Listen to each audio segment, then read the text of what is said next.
Hello everyone, and welcome to the Fictional Vortex. So we are back with an interesting movie on what if Naruto was the SSS-Rank sage who joined the Hestia Familia Naruto x Hestia x's x Ryuu DanMachi. But before we start, I just want to remind you to please subscribe to my channel and hit the like button if you enjoy my content. Let's start the story. Chapter 1. The Dimensional Rift. The sky above Konoha fractured like shattered glass. Naruto Uzumaki, 7th Hokage and hero of the 4th Great Ninja War, hovered midair with chakra crackling around his body in violent golden waves. Opposite him floated a pale figure wrapped in shifting dimensional fabric, its face a void of swirling darkness. "You can't escape the inevitable, Hokage," the entity's voice resonated across multiple tones simultaneously. "Your world sits at the nexus of realities. One must be sacrificed so others may flourish." Naruto's eyes narrowed, the familiar whisker marks on his cheeks darkening as he channeled the Nine Tails chakra. "I've heard that kind of talk before. Nobody's world is getting sacrificed today." Forming a single hand sign, Naruto summoned hundreds of shadow clones that surrounded the entity in a golden sphere of identical warriors. 20 years of experience as a shinobi had refined his techniques to lethal precision. Each clone began forming a unique Rasengan variant, some laced with wind chakra creating shuriken-like blades, others pulsing with the Nine Tails' distinctive red energy. "Now," Naruto commanded, his voice carrying the undeniable authority earned through decades of leadership. The clones converged simultaneously, their attacks creating a cacophony of energy as they impacted the dimensional being. The creature howled, a sound that seemed to come from everywhere and nowhere at once, and began weaving complex symbols with elongated fingers. "Dimensional severance jutsu," it hissed, completing the final sign. Naruto recognized the danger too late. "Everyone, fall back," he shouted to the Anbu squad positioned on nearby rooftops. Chakra chains erupted from his back, attempting to anchor himself to the physical world as reality began to warp around him. The dimensional being's body collapsed inward, creating a singularity that pulled at the fabric of space itself. Naruto's sage-enhanced senses detected the catastrophic chain reaction building. His thoughts turned to Hinata, to Boruto and Himawari, to the village he had sworn to protect. "I won't let you take them with me," he growled, making a split-second decision. Calling upon every reserve of chakra, Naruto created a protective barrier around Konoha while simultaneously summoning a massive Rasengan infused with all 5 chakra natures. The conflicting dimensional energies collided with his attack, creating a blinding flash that tore through reality itself. Naruto felt his body being pulled apart at the atomic level, consciousness stretching across an infinite void. His last thought before darkness claimed him was a prayer that his sacrifice had been enough to save his home. The cacophony of screams pierced Naruto's consciousness before his eyes opened. His body felt wrong, heavier, as if gravity had doubled its hold on him. The air tasted strange, filled with unfamiliar particles that his sage-trained senses couldn't immediately identify. Pain radiated through every cell, but decades of enduring the Nine Tails chakra had conditioned him to compartmentalize discomfort. He forced his eyes open to a sky that wasn't Konoha's. The constellations were unfamiliar. The moon's position wrong, the very quality of starlight somehow foreign. More screams, civilian voices, terror, pain, death. Muscle memory took over before conscious thought could fully form. Naruto rolled to his feet, his body responding sluggishly as he assessed his surroundings. Stone streets, medieval-style architecture, oil lamps, and charging through the cobblestone avenue, a creature unlike anything in his world's bestiary. 8 feet tall, skin like volcanic rock, eyes burning like twin furnaces, massive jaw filled with crystalline teeth that glowed from internal heat. The monster had cornered a group of civilians against a dead-end wall. A young woman clutched 2 small children, her body positioned as the last line of defense. An older man brandished a broken broom handle, hands trembling but stance defiant. No time for questions, no time for strategy, just action. Naruto's body flashed forward in a burst of speed, his chakra control compensating for his disoriented state. He appeared between the civilians and the creature in a yellow flash reminiscent of his father's technique. "Get back," he commanded without turning to look at the civilians. his voice carrying the unmistakable tone of someone accustomed to being obeyed in crisis situations. The monster paused momentarily, its magma eyes regarding this new obstacle with what seemed like confusion. Then it roared, a sound like volcanic rock grinding against metal, and charged. Naruto's hands formed a familiar seal. Shadow Clone Jutsu. 5 perfect copies of Naruto materialized, surrounding the creature. The civilians gasped behind him, but Naruto remained focused. Something felt different about his chakra here, heavier, more resistant to manipulation, yet somehow amplified by the very atmosphere. Formation Delta, Naruto commanded, and his clones moved with perfect coordination, the result of countless battles fought alongside himself. 2 clones engaged from the sides, drawing the creature's attention while a third leapt high, raining down kunai that struck with precision at the joints of the stony hide. The monster howled, swiping massive arms that dispelled one clone in a puff of smoke. "Its core is protected," reported the clone that had attacked from behind, noting how the creature instinctively shielded its chest cavity. Naruto nodded, already forming a Rasengan in his right hand. Unlike the familiar blue sphere, this one flickered with golden light, chakra behaving unpredictably in this strange environment. "Hold it steady." The Rime, Ning clones synchronized their movements, grabbing the creature's limbs and immobilizing it just long enough for Naruto to thrust forward with the Rasengan. The sphere of chakra connected with the monster's chest, grinding against rock-like flesh before penetrating to the core. Instead of the expected explosion, something unusual happened. The Rasengan seemed to resonate with something inside the creature, creating a harmonic vibration that spread throughout its body. The monster's eyes widened in what appeared to be shock before its entire form crystallized, turning to a statue of black glass. Then it shattered into thousands of fragments, leaving behind a single glowing stone that pulsed with inner light. Silence descended on the street as Naruto stood among the shimmering remains, his breathing controlled despite the exertion. His remaining clones dispelled themselves, returning their gathered information to his consciousness. "Are you all right?" he asked, finally turning to civilians who stared at him with expressions ranging from shock to awe. The woman clutching the children found her voice first. You killed a hellhound with your bare hands. Are you a high-level adventurer? Which familia do you belong to?" Unfamiliar terminology. Naruto filed it away for later consideration. "I'm just passing through," he answered diplomatically. "Is there somewhere safe I can escort you?" Before they could respond, new voices called from the street entrance. A group approached carrying lanterns, some dressed in armor with weapons drawn, others in more formal attire. "Guild Patrol," announced their leader, a stern-faced man with pointed ears extending from beneath his helmet. "Stand down, adventurer." Naruto raised his hands slowly, showing he meant no threat. His years as Hokage had taught him when to assert authority and when to defer to local peacekeepers. "These people were being attacked," he explained calmly. "I intervened." The patrol captain approached cautiously, his eyes widening as he took in the crystalline remains of the monster. "A level 3 hellhound, shattered to its core stone," he muttered, then fixed Naruto with a suspicious gaze. "Identification and familiar registration, please." Before Naruto could respond, a new voice joined the conversation, feminine, youthful, yet carrying an inexplicable weight of authority. "He's with me." All heads turned toward the small figure stepping from the shadows of a side alley. Barely 5 feet tall, with raven black hair tied in twin ponytails that reached past her waist, she wore an outfit that seemed strangely out of place, a white mini dress with blue ribbons that left her shoulders bare. Despite her youthful appearance, her blue eyes held age that contradicted her physical form. The patrol captain straightened immediately. "Lady Hestia, I wasn't aware your familia had recruited a new adventurer." The woman, Hestia, smiled enigmatically. "Recent development. I'll take responsibility for him." Her gaze met Naruto's, communicating silently, "Play along."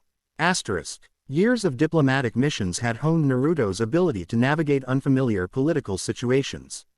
He gave a respectful nod to the woman, then addressed the captain. "My apologies for any confusion. I've only just arrived in." He paused, realizing he didn't even know the name of this place. "Orario," Hestia supplied helpfully, moving to stand beside him with surprising confidence for someone so diminutive. And he'll be properly registered with the guild tomorrow. Tonight, however, I believe he's earned some rest after protecting these citizens. Something in her tone brooked no argument. The patrol captain hesitated only briefly before bowing his head slightly. Very well, Lady Hestia. But please, ensure proper registration occurs by midday tomorrow. Unregistered adventurers are prohibited from participating in dungeon activities. After the patrol escorted the civilians away, Naruto found himself alone with the mysterious woman who had claimed him as her own. Thank you for the intervention, he said, studying her carefully. Despite her small stature, he sensed something fundamentally different about her, not chakra, exactly, but some form of energy that existed on a plane beyond normal human perception. Thank you for destroying that hellhound, she replied, circling him curiously. I've never seen magic quite like that before. Creating duplicates of yourself, forming that spinning orb of energy. Fascinating. Not magic, Naruto corrected automatically. Chakra techniques. Chakra. Her head tilted, blue eyes sharpening with interest. You're not from Orario, are you? Not even from this world, perhaps. The directness of her question caught Naruto off guard. He'd expected to maintain the pretense of belonging here longer. What makes you say that? He asked carefully. Hestia tapped her chest, directly over her heart. Divine intuition. I am Hestia, goddess of the hearth, home, and family. And you, stranger, radiate energy unlike anything in this world. You appeared from nowhere during a dimensional fluctuation I felt from my hearth. The timing seems significant. Naruto processed this information with the practiced calm of a leader accustomed to extraordinary revelations. A goddess, another world entirely, not the strangest things he'd encountered, but definitely complications he hadn't anticipated. My name is Naruto Uzumaki, he said finally. 7th Hokage of Konohagakure. And yes, I believe I've been displaced from my world. Hestia's eyes widened slightly. A leader then. That explains the command presence. She gestured to the street around them.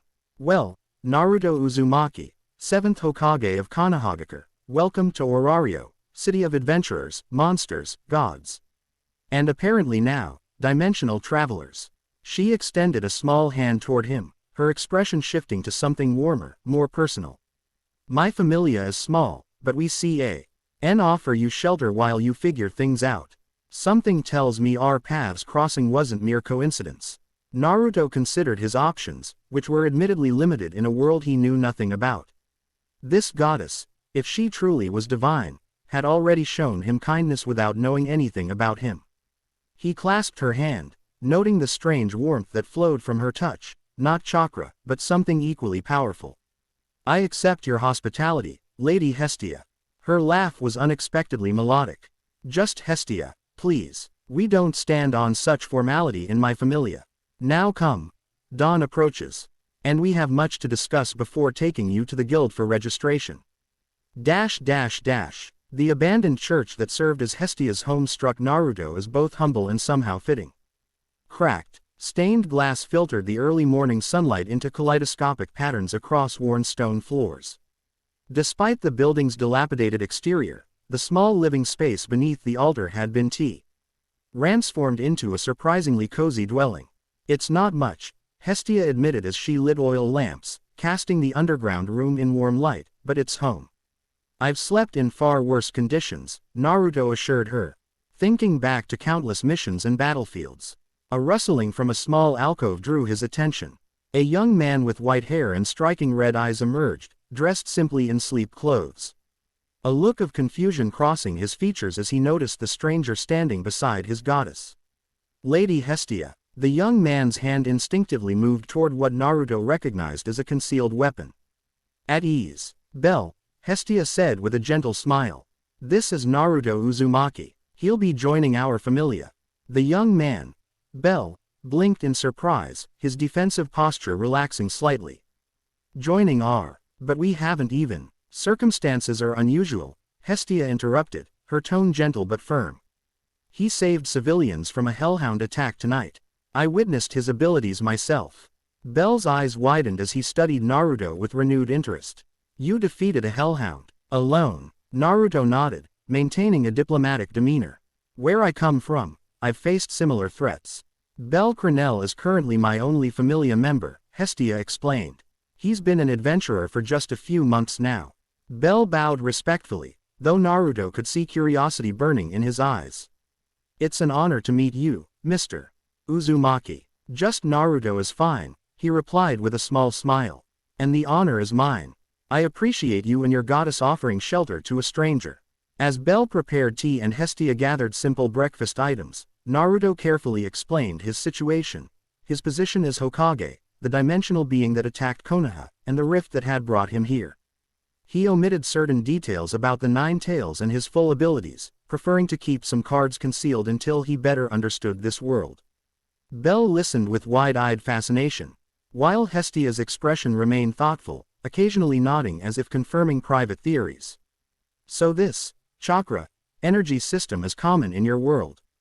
Hestia asked, studying the faint golden glow that appeared when Naruto channeled a small amount of energy to his palm as demonstration.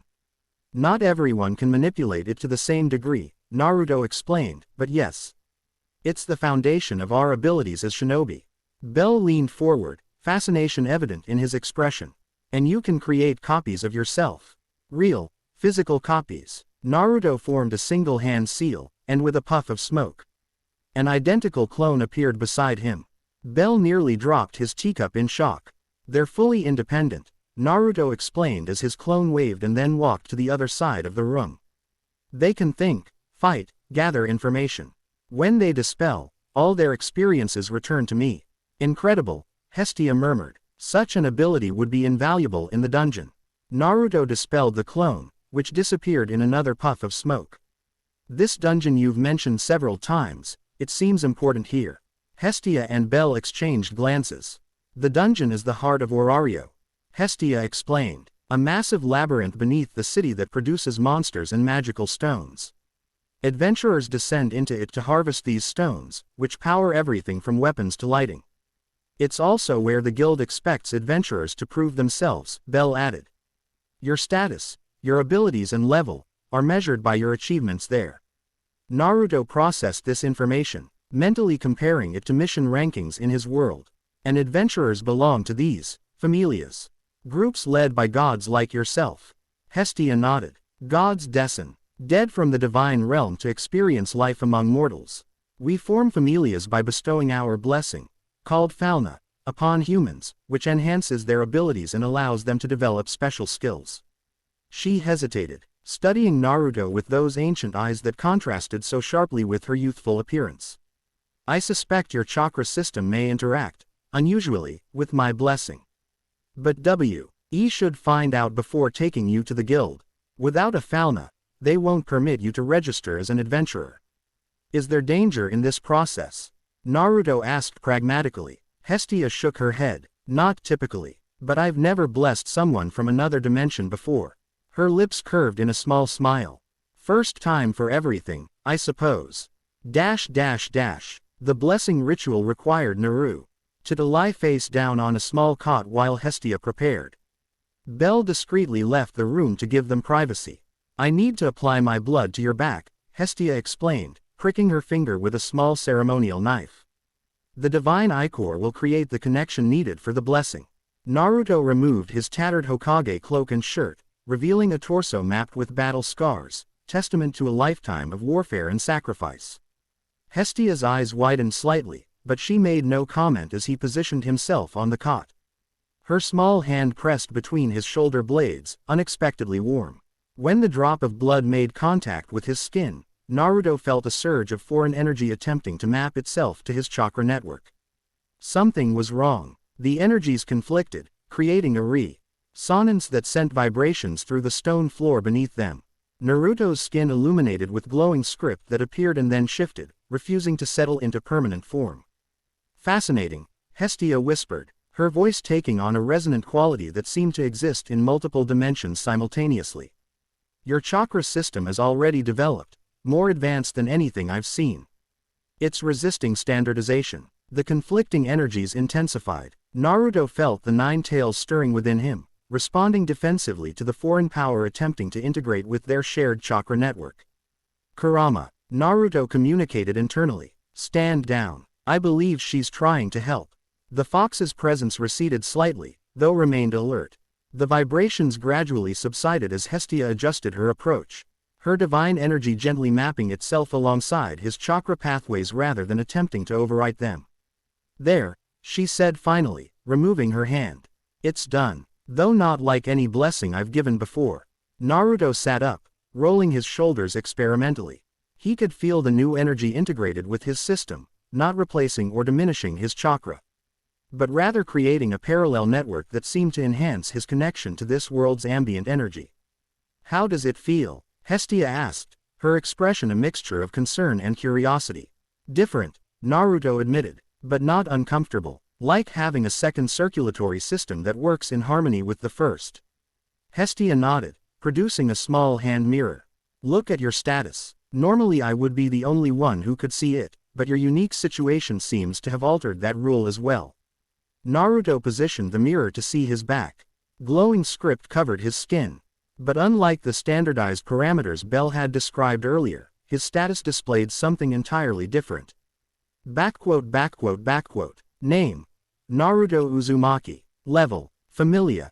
Hestia. Parameters: Chakra Capacity, SSS. Chakra Control, SSS. Physical Endurance, SSS. Sage Harmony, SSS. Dimensional Resonance, SS. Skills: Shadow Clone Network creates independent physical duplicates with shared consciousness. Opening square bracket. Rasengan Variations manipulates chakra into concentrated spherical energy constructs. Sage Mode harnesses natural energy to enhance physical and sensory capabilities. Nine-tailed Bond parameters undefined. Dimensional Traveler natural resonance with Dungeon Core energy. Development abilities: Leadership SSS. Diplomatic Insight SS. Combat Tactics SSS. Will of Fire SSS. This is unprecedented, Hestia breathed, studying the script with fascinated eyes. I've never seen parameters like these. The guild's standard evaluation system won't know what to make of this. Naruto studied his status with a tactician eye. This, Dimensional Resonance, and Dimensional Traveler entries, are those normal? Hestia shook her head. No, they must relate to your origin and the manner of your arrival. The nine-tailed Bond parameter is self-explanatory but undefined because it references something outside my divine purview. The implications weren't lost on Naruto. His Unasu-Al status would draw attention, potentially unwanted attention. Can we modify how this appears to others? He asked pragmatically. Hestia considered this. The guild requires status verification, but I could potentially provide a simplified version for official documentation. Gods can update and adjust how status information is presented. She tapped her chin thoughtfully. Though we can't hide your exceptional capabilities. Once you enter the dungeon or engage in combat, your true abilities will be evident. Naruto nodded, accepting the inevitable scrutiny. Then we'll manage the attention as it comes. I've dealt with being a target before. I imagine you have, Hestia said softly, her eyes lingering on his scars. Then, more brightly, well, let's prepare for the guild. Bell can lend you something more appropriate to wear than those tattered robes, though you might need to shop for proper equipment later. As she turned to call for Bell, Naruto gently caught her wrist. Hestia, thank you. I don't know why you've chosen to help me, but I'm grateful. The goddess's expression softened into something genuinely warm. Call it divine intuition, or perhaps, she glanced at the status on his back. Perhaps that will of fire of yours is more persuasive than you know. The guild headquarters impressed Naruto with its architectural grandeur and systematic efficiency. The massive stone building housed countless administrative offices, research departments, equipment shops, and meeting halls, all dedicated to managing Orario's adventuring economy. Bell led them through the bustling main hall, explaining in hushed tones. New adventurers typically register at one of these counters. But with your unique situation, Lady Hestia arranged for a private meeting. Naruto nodded, conscious of the curious glances directed their way. He wore borrowed clothes, simple but functional adventuring gear that Bell had outgrown. Despite the civilian attire, he carried himself Self with the unmistakable bearing of a veteran warrior, drawing attention from experienced adventurers who recognized the subtle signs of combat readiness in his posture. Hestia navigated the corridors with surprising authority for her diminutive stature, eventually leading them to a private meeting room where two individuals waited. A half-elven woman with emerald eyes and glasses stood beside a stern-looking man in formal guild attire. "Lady Hestia," the man greeted with a respectful nod. "This is the adventurer you mentioned." "Yes," Hestia confirmed. "Naruto Uzumaki, recently arrived in Horario and blessed into my familia this morning." The half-elf stepped forward, offering a professional smile. "I'm Aina Tool, Senior Guild Advisor. This is Director Royman, who oversees special registrations." Naruto returned the greeting with a formal bow that reflected his diplomatic training. "Thank you for accommodating this meeting." Director Royman gestured toward chairs surrounding a polished table. Lady Hestia indicated there might be irregularities in your registration. "Shall we proceed with status verification first?" The verification process involved Hestia revealing a parchment on which she had transcribed Naruto's status, the simplified version they had agreed upon, which still included the unusual SSS-Rank designations but omitted specific details about the Nine Tails and dimensional travel. Both guild officials stared at the parchment with identical expressions of disbelief. "This cannot be accurate," Director Royman stated flatly. "No first-level adventurer possesses SSS-Rank abilities. Even among level 6s and 7s, such ratings are unheard of." "I assure you, it's accurate," Hestia replied calmly. "Naruto's circumstances are unique. He comes to us with pre-existing abilities." Aina studied the parchment with more analytical curiosity. "These parameters don't conform to standard measurements. Chakra capacity, instead of magic. Sage harmony, rather than dexterity. What exactly is the nature of your blessing, Lady Hestia?" Before Hestia could respond, Naruto decided on a controlled demonstration. Without forming hand signs, a deliberate choice to conceal the full mechanics of his techniques, he channeled chakra to create a small Rasengan in his palm. The swirling blue orb of energy illuminated the room with pulsing light, its perfect rotation creating a soft humming sound. Both guild officials instinctively backed away. "My abilities don't align with your standard classifications," Naruto explained calmly, maintaining the Rasengan with effortless control. "I utilize an energy system called chakra, which functions differently from your magic." Director Royman's expression shifted from disbelief to calculated assessment. "Can you demonstrate combat application?" Naruto considered for a moment, then nodded toward a heavy wooden practice dummy in the corner of the room, presumably used for testing adventurer capabilities. With a flick of his wrist, he sent the Rasengan spinning across the room. The orb struck the dummy's center mass and drilled through it completely, continuing through the stone wall behind before Naruto recalled the technique, dissipating it before it could cause further damage. Silence fell over the room. "I see," Director Royman finally managed, staring at the perfect circular hole cut through solid stone. Aina adjusted her glasses, her professional demeanor briefly cracking to reveal genuine amazement. "That wasn't a spell chant. You created and controlled that energy construct instantaneously." "As I said," Hestia interjected with poorly concealed pride, "unique circumstances." The director cleared his throat, regaining composure. "This presents administrative challenges. Our classification system isn't designed for whatever this is." He gestured vaguely at Naruto. "We can't classify him as level 1 with these abilities, it would make a mockery of the entire system. Yet without dungeon achievement records, we can't justify a higher level assignment." "Perhaps a special designation," Aina suggested. "We have precedent with certain irregular adventurers."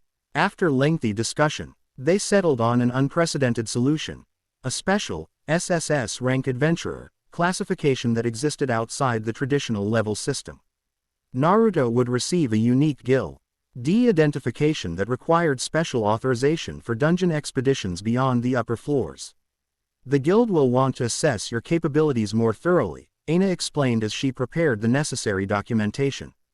"Typically through supervised dungeon exploration." "Reasonable," Naruto agreed. He understood the need for evaluation in a system unprepared for someone of his abilities. Director Royman still appeared troubled. "There remains the question of political complications. Certain familias may take interest in an adventurer with your unusual status. You mean they might try to recruit him away? Hestia translated bluntly, her tone suddenly protective. Naruto has chosen my familia.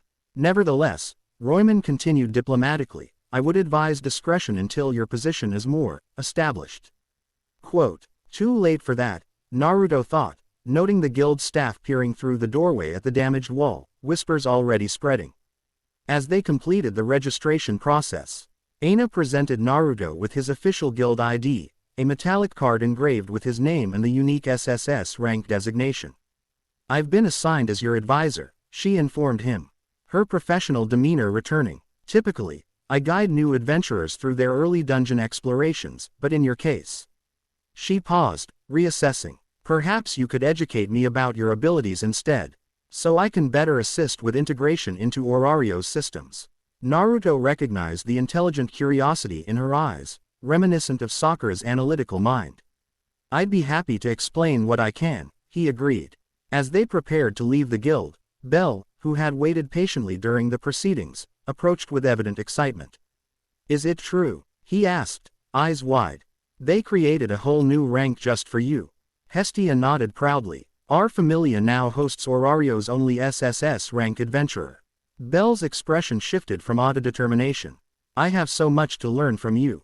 Would you consider helping me train? The earnest request reminded Naruto of his own students back in Konoha.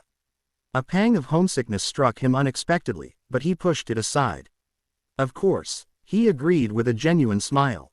That's what familia members do, right? Help each other grow stronger. The news spread through Orario faster than even Naruto anticipated. By evening, rumors of the SSS-Rank adventurer who joined Hestia Familia had reached every tavern, guild hall, and familia headquarters in the city. So much for keeping a low profile, Hestia sighed as they walked through the central market, conscious of the stares and whispers following them. Naruto, accustomed to attention both as a Jinchuriki and as Hokage, remained unfazed. Secrecy rarely survives first contact with reality.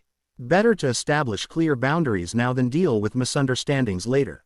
They had ventured out to purchase essential supplies, proper clothing, basic equipment, and items Aina had recommended for dungeon exploration. Bell accompanied them, serving as guide to Orario's commercial district while enthusiastically explaining local customs. Most adventurers start by exploring the upper floors, levels 1 through 5, Bell explained as they examined weapon displays at a blacksmith's stall. That's where I'm currently working to gain experience. Naruto nodded, inspecting a well-crafted dagger more out of politeness than interest. He carried a sealed scroll containing his own weapons, kunai, shuriken, and specialized ninja tools that would raise fewer questions once he was already in the dungeon. And these crystals? Naruto inquired, indicating glowing stones displayed in a jewelry merchant's case. They're harvested from monsters. Magic stones, Bell confirmed. They form the core of every monster.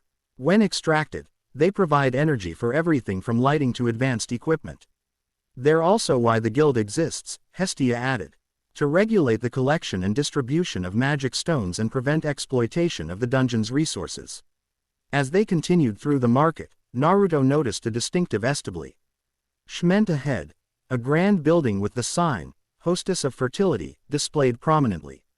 Best tavern in Orario, Bell explained, following his gaze. Popular with adventurers from all familias. The food is amazing, and the waitresses are all former high-level adventurers themselves.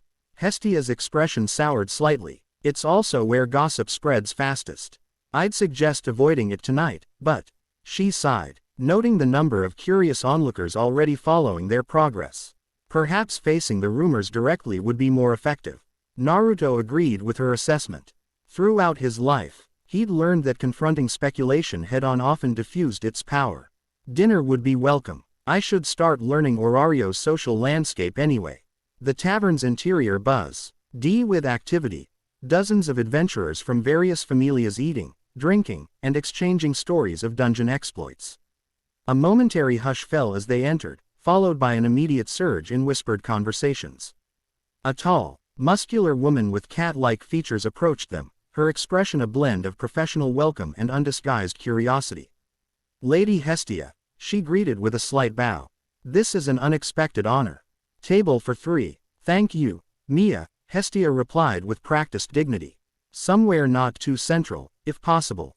The cat woman, Mia, led them to a corner table partially screened by a wooden partition.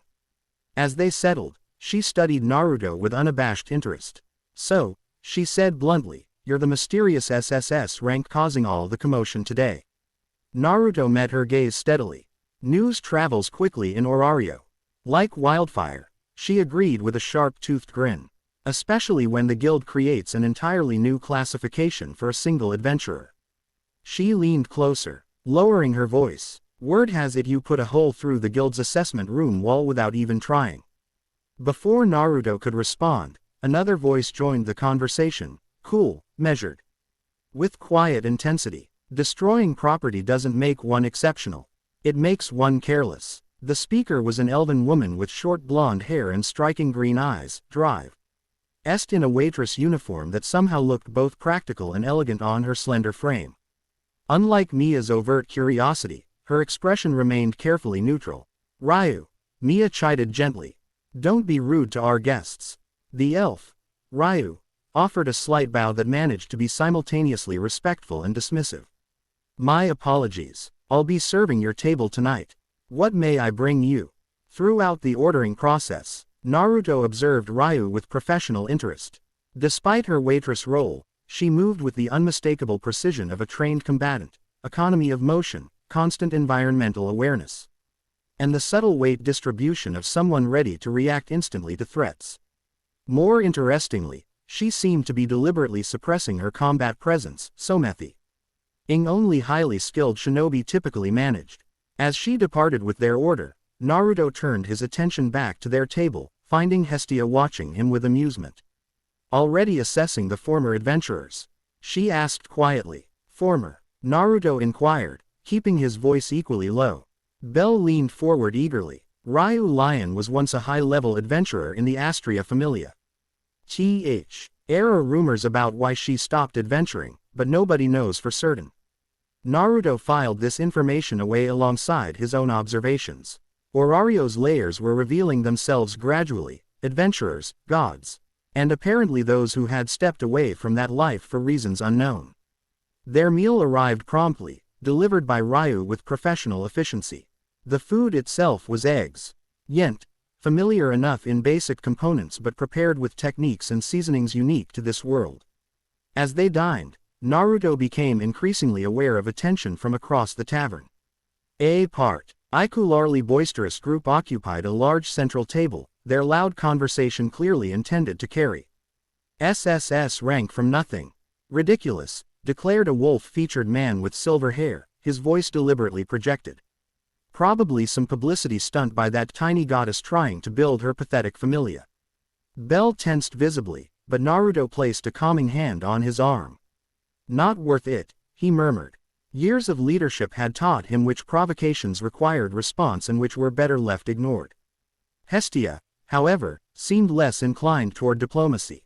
She set down her fork with deliberate precision, her divine aura briefly intensifying around her small frame. Bet Loga's mouth runs faster than his mind, she observed coolly. Typical of Loki Familia. Loki Familia, Naruto inquired, deliberately changing the subject to distract Hestia from escalating the situation. Bell nodded, lowering his voice. One of the largest and strongest familias in Orario. They specialize in dungeon exploration and have multiple high-level adventurers. As Bell continued explaining Orario's familia hierarchy, Naruto noticed a new figure approaching the wolf man's table, a slender, blonde woman whose simple armor couldn't disguise her extraordinary physical conditioning. Unlike her boisterous companion, she moved with quiet confidence that commanded attention without demanding it. That's Ace Wallenstein, Bell whispered, a hint of admiration coloring his tone. The Sword Princess, one of Loki Familia's strongest adventurers. Naruto observed her with professional interest. She carried herself like a veteran Anbu operative, completely aware of her surroundings while maintaining an outwardly calm demeanor. When her golden eyes briefly met his across the tavern, he recognized the instant assessment of a fellow warrior evaluating potential threat levels. The moment passed quickly as she redirected her attention to her familia members, saying something that caused He Wolf Man. Bet. To scowl and lower his voice. Interesting, Naruto murmured. The dynamics here aren't so different from shinobi villages. Their meal concluded without further incident, though weight of curious stares never fully abated. As they prepared to leave, Ryuu approached with their bill. I hope everything was satisfactory, she stated formally, though her eyes lingered on Naruto with barely concealed assessment. Excellent, he replied, meeting her gaze directly. I appreciate establishments where former warriors can find peaceful work. Something flickered in her expression, surprise, perhaps, at being so easily identified despite her careful concealment of her combat experience. Not all paths remain straight, she replied cryptically. Sometimes detours become destinations. Naruto nodded, understanding the philosophy behind her words. The journey shapes the traveler more than the destination. For the briefest moment, her professional mask slipped, revealing genuine interest. Then it was gone, replaced by the efficient waitress persona once more. You should visit the Pantheon tomorrow, she suggested, her tone casual but her eyes intent. The guild maintains historical records that might interest a newcomer to Orario.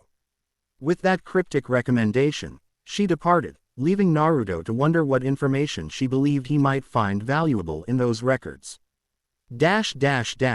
Dawn found Naruto meditating on the church roof, absorbing the unfamiliar energies of this new world through his sage techniques. The natural energy here differed subtly from his home dimension, more concentrated in certain patterns, particularly in the direction of what he now knew was the dungeon entrance. Gathering intelligence, Hestia's voice came from behind him. Naruto opened his eyes, unsurprised by her quiet approach. Familiarizing myself with the environmental chakra. It flows differently here. Hestia settled beside him, her legs dangling over the roof edge. Despite her youthful appearance, she moved with the comfortable confidence of an immortal being. The dungeon affects everything in Orario, she explained, gesturing toward the massive tower rising from the city center. Babel Tower marks its entrance. Beneath it, the dungeon descends dozens of floors, perhaps hundreds. No one knows exactly how deep it goes. A dimensional nexus point, Naruto mused, recalling how certain locations in his world acted as thin spots between planes of existence. Perhaps connected to how I arrived here. Hestia studied him thoughtfully. You hope to return to your world. It wasn't a question, but Naruto answered anyway. I have responsibilities there, people who depend on me. His thoughts turned to his family, his village, the alliance of nations he had helped forge and maintain. Of course, Hestia nodded, her expression unreadable. After a moment, she continued, the guild's Pantheon archives might indeed contain information about dimensional phenomena. As your elven waitress suggested, there are ancient records of unusual events throughout Orario's history. Naruto raised an eyebrow. You noticed that exchange. Hestia's laugh held genuine amusement. Gods notice everything, Naruto Uzumaki. Particularly concerning members of their familia. She tapped her chest. Divine perception. I can't read minds, but emotions, intentions. Those are harder to hide from immortals. A useful ability, Naruto noted mentally. Similar in some ways to his own empathic sensing through the Nine Tails chakra. Bell is preparing for today's dungeon expedition, Hestia continued. Changing the subject, he's quite eager to have you accompany him. Is that wise? Naruto questioned. Given yesterday's attention, we might draw unwanted observation. Precisely why it's necessary, Hestia countered. Orario respects demonstrated strength above all else. Rumors will persist until your abilities are properly witnessed. A controlled first appearance in the dungeon allows you to establish boundaries on your terms. Her logic aligned with Naruto's own strategic thinking. Then I'll join Bell. Upper floors only, limited demonstration of abilities. Hestia nodded approval, then hesitated before adding, there's another matter. Divine gossip networks move even faster than mortal ones. Several deities have already expressed interest in meeting you. Political complications, Naruto summarized, recalling the guild director's warning. Indeed, some will be merely curious. Others may have recruitment intentions. Her expression darkened slightly. Gods can be competitive about collecting exceptional mortals for their familias. I've dealt with political maneuvering before, Naruto assured her. As Hokage, diplomatic navigation was a daily requirement. Hestia's expression softened into something almost vulnerable. You chose my familia out of necessity, not preference. I understand that. If another deity offers advantages I cannot. Hestia, Naruto interrupted gently but firmly. Where I come from, loyalty isn't conditional on advantage. You offered help when I was a stranger. That means something. The goddess blinked rapidly, emotion briefly overwhelming her divine composure. Then she straightened, her expression clearing. Well, you should prepare for the dungeon. Bell will be ready soon. She stood, brushing dust from her dress. And perhaps afterward, we can visit the Pantheon archives as suggested. As she departed, Naruto remained a moment longer, studying the massive tower marking the dungeon entrance. Something about its presence resonated with his chakra in a way he couldn't quite define, a subtle pull, like gravity exerting influence on his energy. Whatever secrets this world held, he suspected many of them converged beneath that tower. Bell proved to be both an enthusiastic guide and an attentive student as they descended into the dungeon's upper levels. The cavernous CE hull gave way to labyrinthine tunnels illuminated by phosphorescent fungi and embedded crystals that reminded Naruto of certain cave systems in the land of Earth. Most new adventurers start on these floors, Bell explained, leading the way through the winding passages. The monsters here are manageable for beginners, mostly goblins and kobolds. Naruto extended his senses, assessing the environment with both traditional shinobi awareness and sage-enhanced perception. The dungeon felt alive in a way distinctly different from natural cave systems. A subtle pulsing energy permeated the very stone. Like a heartbeat beneath the surface. You can feel it, can't you? Bell asked, noting Naruto's focused expression. The dungeon's presence. Most adventurers develop a sense for it eventually, but it took me weeks to notice. It's similar to natural energy in my world, Naruto explained, but more directed. As though it has purpose. Bell nodded eagerly. Lady Hestia says the dungeon is sentient in its own way. That's why it produces monsters, as a defense mechanism against adventurers. Their conversation paused as a rustling sound echoed from a side passage. Bell instinctively reached for the knife at his belt, his movements showing basic combat training but lacking the refined economy of a veteran. Goblins, he whispered, identifying the approaching threat. A small pack, based on the sound. Would you like to observe how adventurers typically handle monsters? Naruto nodded, stepping back to give Bell space while remaining ready to intervene if necessary. This would provide valuable information about standard combat protocols in this world. The monsters that emerged were vaguely humanoid but unmistakably inhuman, green-skinned creatures with disproportionate features and crude weapons. Bell met them with practiced movements, his knife flashing as he executed a combination of strikes that showed developing skill.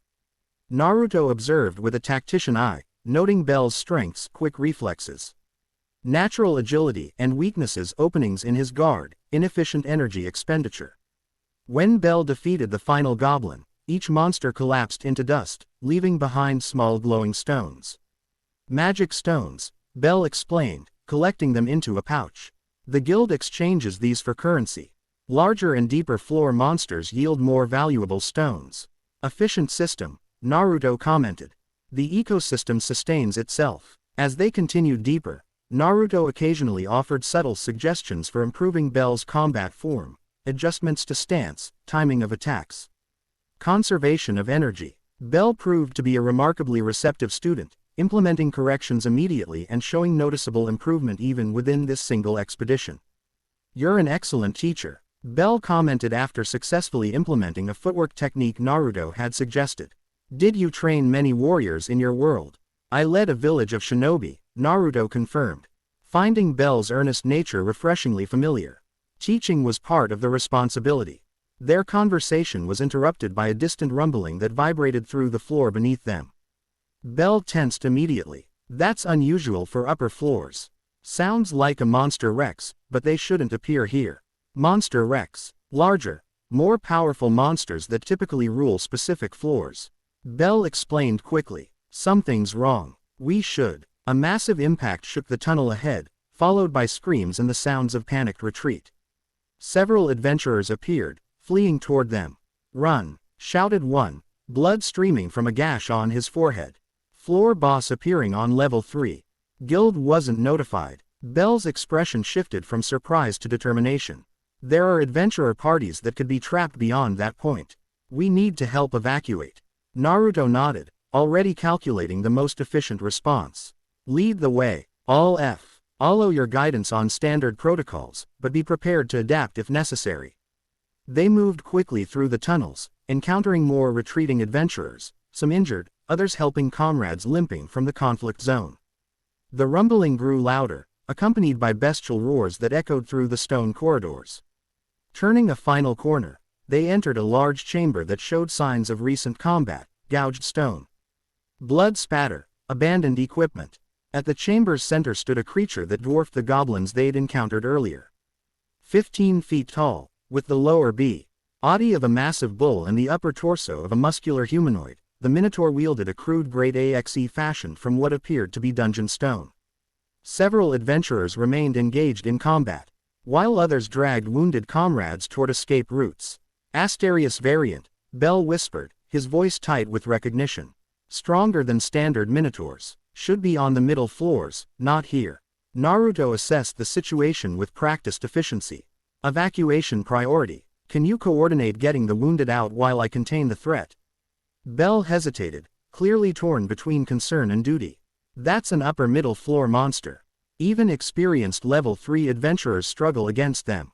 Naruto placed a reassuring hand on Bell's shoulder. Trust me. Focus on saving lives. After a moment's hesitation, Bell nodded and moved toward the nearest group of injured adventurers. Naruto turned his attention to the Minotaur, which had just sent another adventurer flying with a powerful swing of its axe. Time to establish boundaries, as Hestia had suggested. But with restraint, this demonstration needed to be precisely calibrated. Naruto stepped forward, drawing He monster's attention with a precisely calculated flare of chakra. The Minotaur's head swiveled toward him, nostrils flaring as it sensed a new threat. The remaining combatants noticed the shift in the monster's attention, their expressions changing from desperate determination to confusion as they saw a single adventurer in simple clothing facing the beast alone. Fall back, Naruto commanded, his voice carrying the undeniable authority of a seasoned commander. Assist with evacuation. Perhaps it was his tone, or perhaps the unusual confidence he projected, but the adventurers hesitated. Only briefly before following his direction, creating space between themselves and the increasingly agitated Minotaur. The monster charged with surprising speed for its bulk, grade AXE raised high for a devastating overhead strike. To the observing adventurers, it appeared Naruto would be cleaved in two. Instead, he sidestepped the attack with fluid precision, the axe embedding itself in the stone floor where he had stood a heartbeat earlier. Before the Minotaur could recover, Naruto delivered a chakra-enhanced palm strike to its elbow joint, causing the creature to bellow in pain and momentarily release its weapon. The watching adventurers murmured in astonishment. Even experienced warriors would struggle to move that quickly or strike with such precision against a floor boss. The Minotaur, enraged by the injury, swung its massive fist in a wide arc. Rather than evading again, Naruto caught the blow directly, his feet sliding back only inches despite the creature's enormous strength.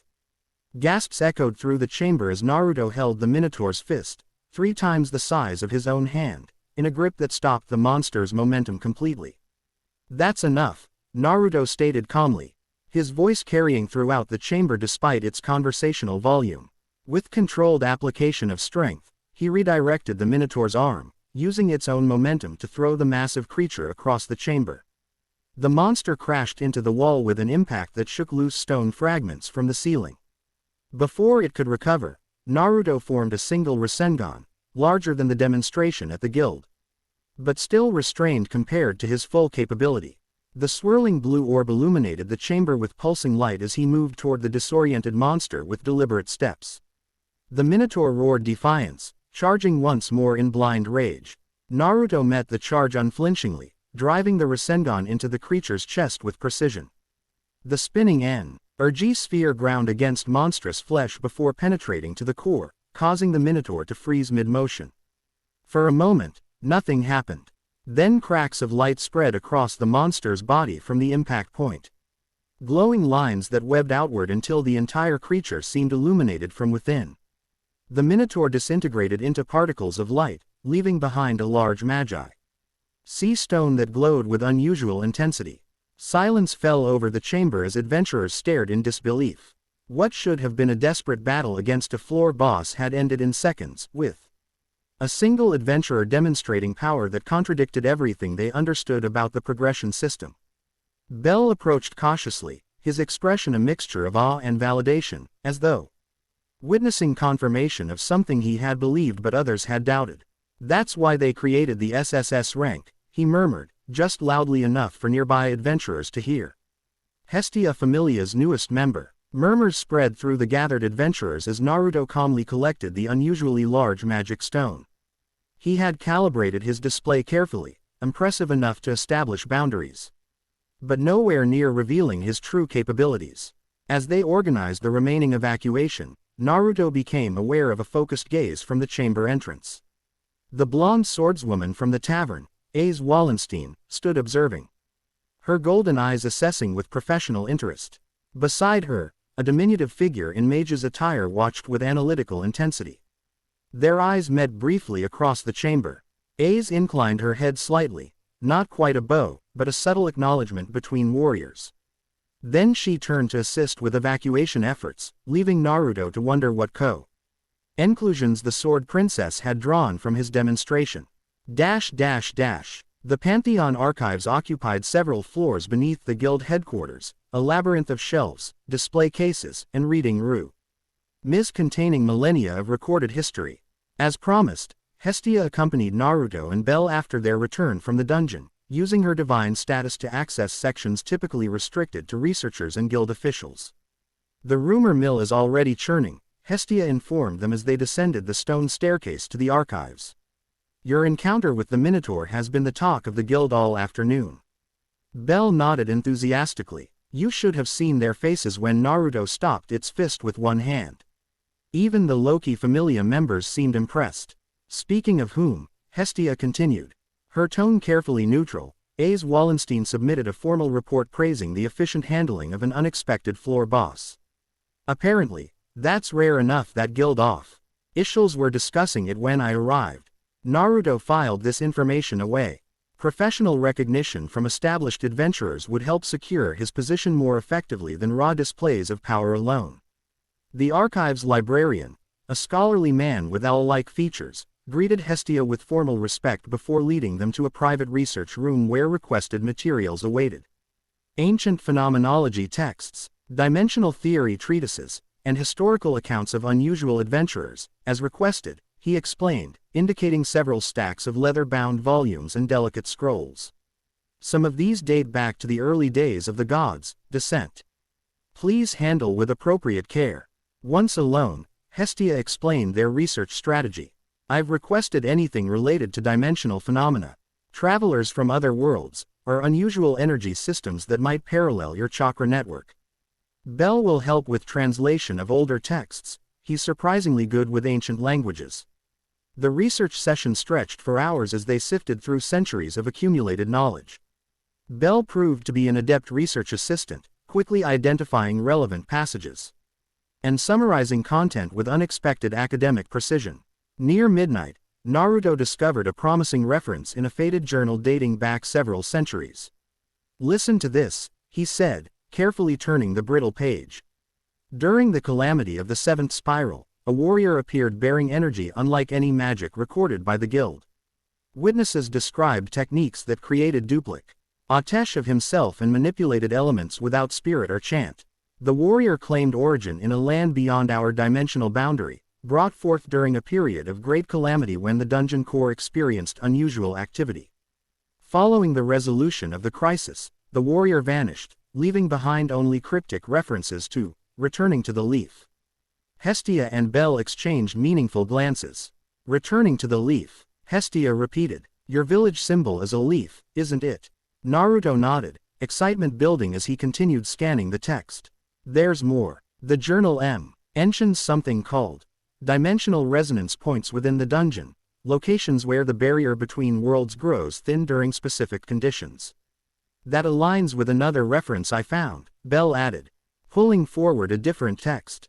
This record describes unusual energy fluctuations on the 18th floor during celestial alignments. Adventurers reported seeing visions of other worlds, and certain individuals experienced energy enhancement that didn't follow normal blessing progression. Their discoveries continued accumulating, fragmentary references to dimensional travelers appearing during periods of crisis. Connections between the dungeon core and interdimensional boundaries, and theoretical models of energy translation between different reality systems. Most significantly, they found multiple references to a concept called the Dimensional Sage, a prophesied figure who would traverse worlds during periods when the dungeon core faced existential threats. The timing can't be coincidental, Hestia mused, studying a star chart that predicted unusual dimensional alignments during the current season. Your arrival, the unusual monster behaviors, these historical patterns. Naruto considered the implications. If previous dimensional travelers found ways to return to their worlds, there may be a path home for me as well. Through the dungeon, Bell concluded. These resonance points seem to be the key, particularly on the deeper floors. A soft knock interrupted their discussion. The door opened to reveal the archive librarian, looking somewhat nervous. Forgive the interruption, Lady Hestia, but there's someone here requesting to join your research session. I explained that you had requested privacy, but gods don't always respect such boundaries. Finished a melodic voice as a slender figure slipped past the librarian into the room. The newcomer bore the unmistakable aura of divinity that Naruto had come to recognize in Hestia. Though with a distinctly different quality, where Hestia's divine presence felt warm and grounding, this deity radiated curiosity and mischief. Dressed in roguish attire with short red hair and a perpetual smirk, she moved with casual confidence that suggested complete comfort with intrusion. Loki, Hestia greeted flatly, her usual warmth noticeably absent. Itty-bitty Hestia, the red-haired goddess returned with exaggerated cheerfulness. Burning the midnight oil with your mysterious new adventurer, I see. Her sharp eyes focused on Naruto with undisguised interest. The famous SSS-Rank, who handled a floor boss like swatting a fly. Naruto rose, offering a respectful bow that acknowledged her divine status without suggesting subservience. Goddess Loki, your reputation precedes you. Does it now? Loki circled him with predatory interest, making no attempt to disguise her evaluation. Funny, since yours appeared out of nowhere.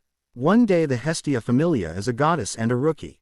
The next, she's harboring an adventurer with abilities that have the entire guild rewriting their classification system. Hestia stepped between them, her diminutive stature doing nothing to dim the sudden intensity of her divine presence. Is there a purpose to this interruption, Loki, or are you simply being nosy as usual? Loki's smile widened. Can't a goddess be concerned when Sual energies start flowing through Orario, especially when they center around a mysterious new arrival researching dimensional phenomena in the middle of the night?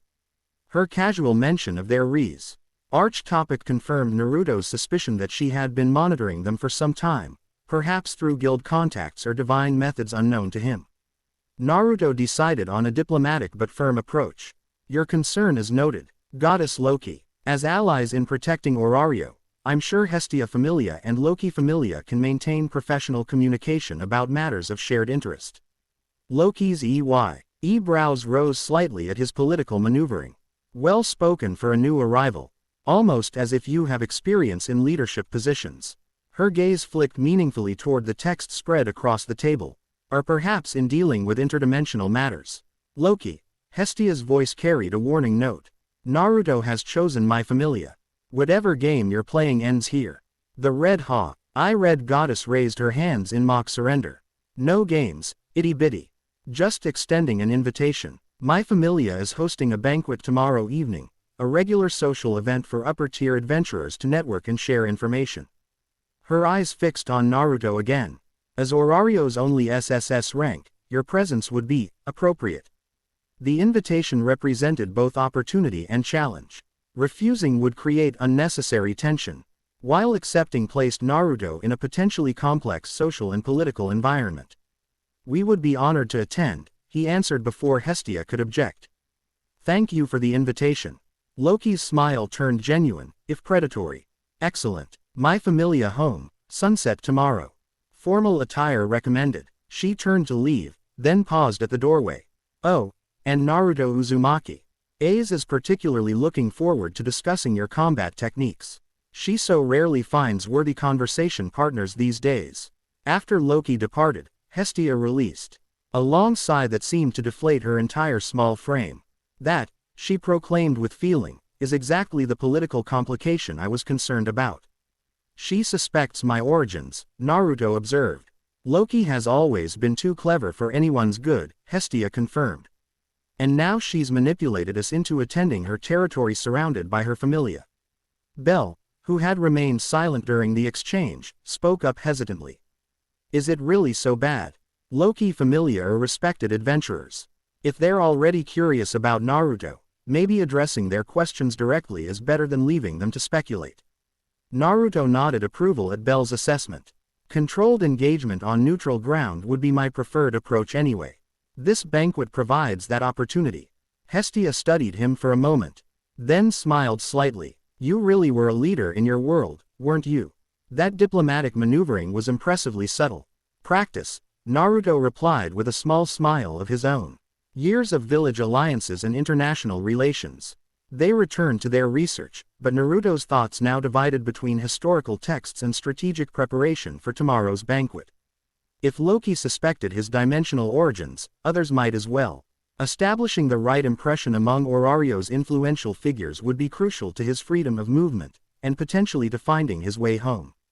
As he turned another brittle page, his fingers brushed against a faded illustration depicting a robed figure surrounded by natural energy, with spiraling patterns had eerily resembled the Rasengan technique. The caption beneath it, written in ancient script, caught his attention. The sage stands between worlds, bearing the burden of two realities. When the dungeon heart trembles, he shall appear to restore balance, or witness the collapse of all boundaries. Asterisk. In a chamber deep beneath Babel Tower, far below even the guild's Pantheon archives, a dead figure traced glowing sigils across a smooth obsidian altar. The magic circles pulsed with unnatural light, casting eerie shadows against walls covered in dimensional calculations and prophecy transcriptions. It's confirmed then. The figure spoke to seemingly empty air. The resonance pattern matches the ancient descriptions. A traveler has arrived. From the shadows, a voice responded, distorted, as though reaching across vast distance. The Sage of Six Paths. Chakra signature is unmistakable, though modified by the Nine Tails influence. This Naruto Uzumaki carries power that could either seal the breach or tear it wide open. The hooded figure completed another sigil, causing the entire array to flare momentarily. The prophecy speaks of choice. The sage will either preserve boundaries or dissolve them. How do we ensure our preferred outcome? Pressure. The disembodied voice replied. Test his limitations. Force him to draw upon more of his power. Each major chakra expenditure thins the dimensional barrier further. The unexpected floor boss migration has already begun the process, the figure noted with satisfaction. His response was precisely as anticipated, controlled power, carefully measured. He is cautious, agreed the voice. Strategic. This will require more direct intervention to provoke a genuine display of his capabilities. The hooded figure moved to a crystalline display where magical surveillance showed recorded images of Naruto's encounter with the Minotaur. The Loki Familia has already taken interest. Their banquet tomorrow presents opportunities. Indeed, the voice gained a note of anticipation. And should that prove insufficient, we have other measures prepared. The elven waitress has made contact as instructed. The guild advisor shows appropriate curiosity. The sword princess seeks worthy opponents. And the goddess? Asked the hooded figure. A sound like distant laughter echoed through the chamber. Hestia, her attachment grows already. Emotions are such useful tools for manipulation. Divine or mortal, they all succumb eventually. The figure nodded, adding a final sigil to the complex array. The entire pattern began rotating slowly, emitting a humming resonance that matched the frequency of Naruto's chakra signature. How long until the alignment reaches critical threshold? The disembodied voice seemed to drift closer. A pressure in the air that carried ancient malevolence. The lunar cycle must complete. 27 days remain before the dimensional boundaries reach minimum stability. By then, our sage must be positioned correctly. And if he discovers our involvement, then, the voice responded with cold certainty, we simply accelerate our timeline. One way or another, the barriers between worlds will fall. The only question is whether Naruto Uzumaki will be our unwitting instrument or our first conquest. The sigil array flared one final time, then settled into a steady pulsing rhythm that matched, with perfect synchronization, the heartbeat of the dungeon core far below. Chapter 1 End Chapter 2, The Sage's Reputation. Golden light spilled across Orario's eastern districts as dawn broke over the ancient city. Perched atop Babel Tower's mid-level observation deck, Naruto sat cross-legged in perfect stillness, his eyes closed in deep meditation. Natural energy flowed through his body in carefully regulated currents, his sage techniques adapting to this world's unique chakra composition. 48 hours in Orario had provided sufficient data for preliminary assessment. Ambient energy here possessed greater density than his home dimension but flowed through fewer natural channels. Most significantly, the dungeon beneath acted as both source and sink, a perpetual foe. Untain and drain that kept energy cycling in patterns unlike anything in the shinobi world. Most fascinating of all, Naruto had discovered that his chakra signature left persistent ripples in the local energy field. Like footprints in wet sand, any sensor-type abilities in this world would track him with unusual ease unless he developed countermeasures. Interesting, he murmured to himself, opening eyes that had temporarily taken on the distinctive horizontal pupils of perfect sage mode. A voice from within his consciousness responded, deep and rumbling with ancient power. This world's energy structure is fundamentally different from ours. Notice how it concentrates around living beings rather than flowing through natural pathways. I've noticed, Kurama, Naruto acknowledged internally. It seems their blessing system taps into this concentration, divine energy connecting directly to mortal containers. The nine-tailed fox's consciousness stirred with reluctant curiosity. After decades of partnership, the once hostile entity had become Naruto's most trusted advisor and friend, particularly in matters concerning chakra theory and interdimensional phenomena. Their gods are nothing like the Otsutsuki, Kurama observed, more like fragments of natural forces given personified form. Naruto's meditation ended as he sensed an approaching presence, not through sound or sight, but through the distinctive ripple pattern in local energy that he now recognized as a divine signature. You're an early riser, Hestia observed, emerging from the stairwell that led to the observation deck. Despite the hour, she appeared perfectly composed in her usual attire, showing none of the dishevelment that typically accompanied mortal awakening. Old habit, Naruto replied, unfolding from his meditation posture with fluid grace. Sunrise provides the clearest natural energy for sage techniques. Hestia approached to join him at the railing, her small stature requiring her to stand on tiptoes to see properly over the edge.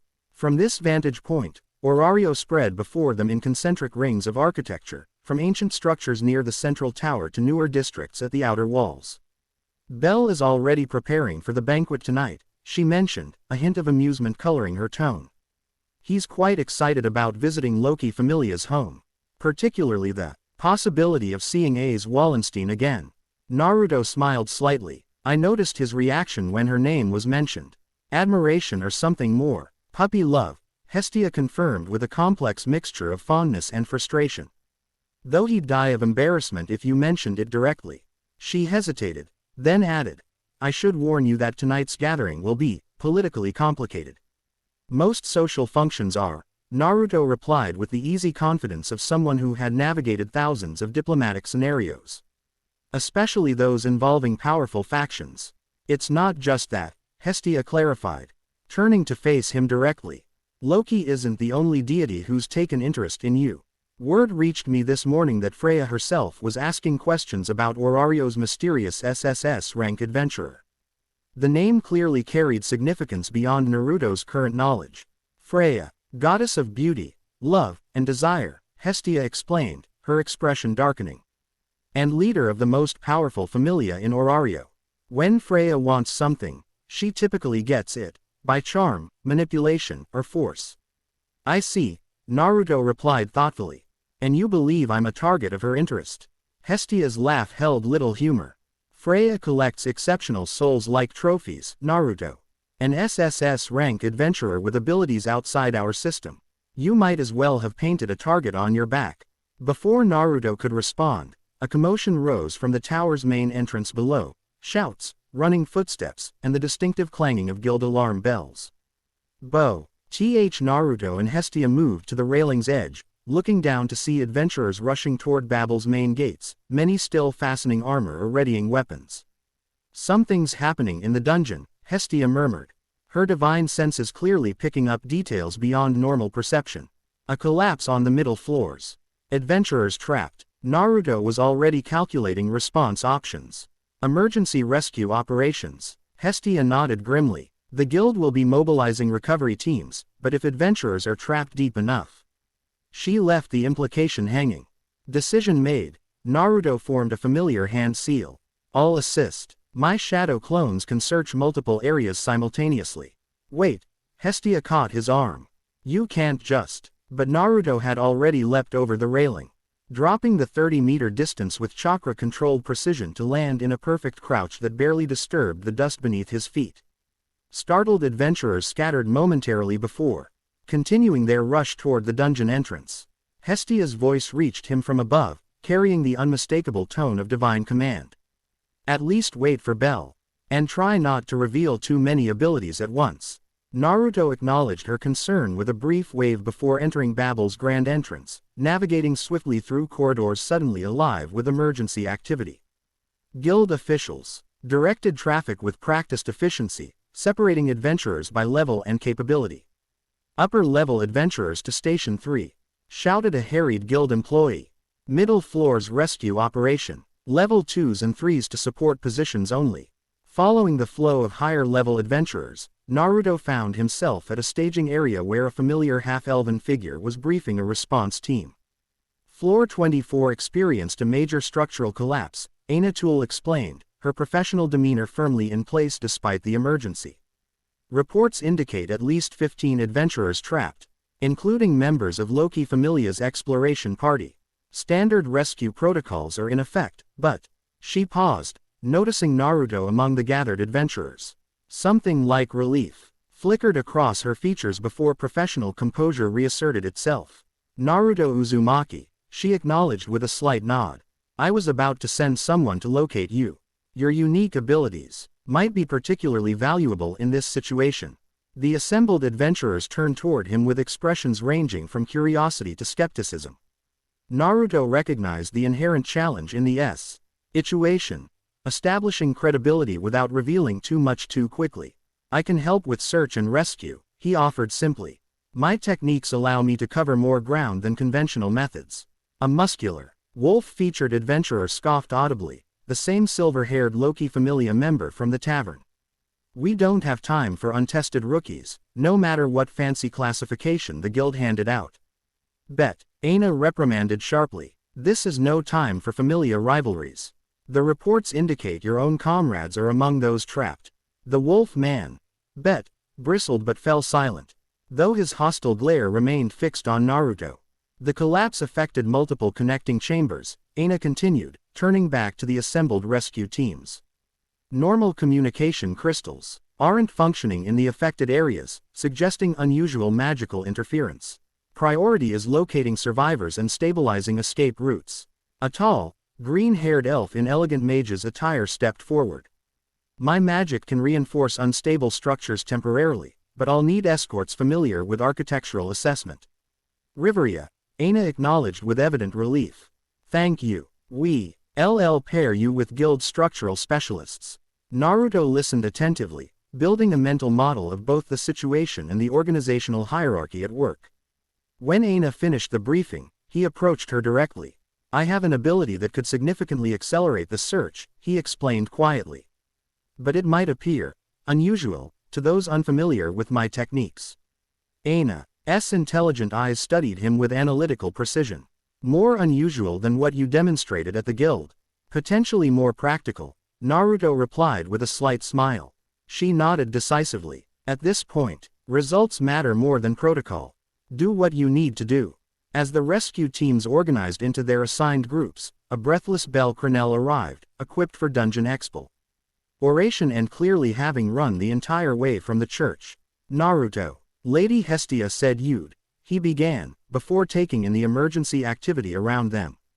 What's happening? Dungeon collapse on the middle floors. Naruto explained concisely. We're joining the rescue operation.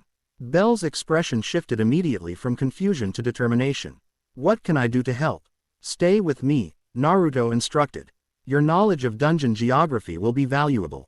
As they moved to join the descending teams, a familiar blonde swordswoman intercepted them, Ace Wallenstein, now dressed in full combat gear that somehow managed to appear both functional and elegant.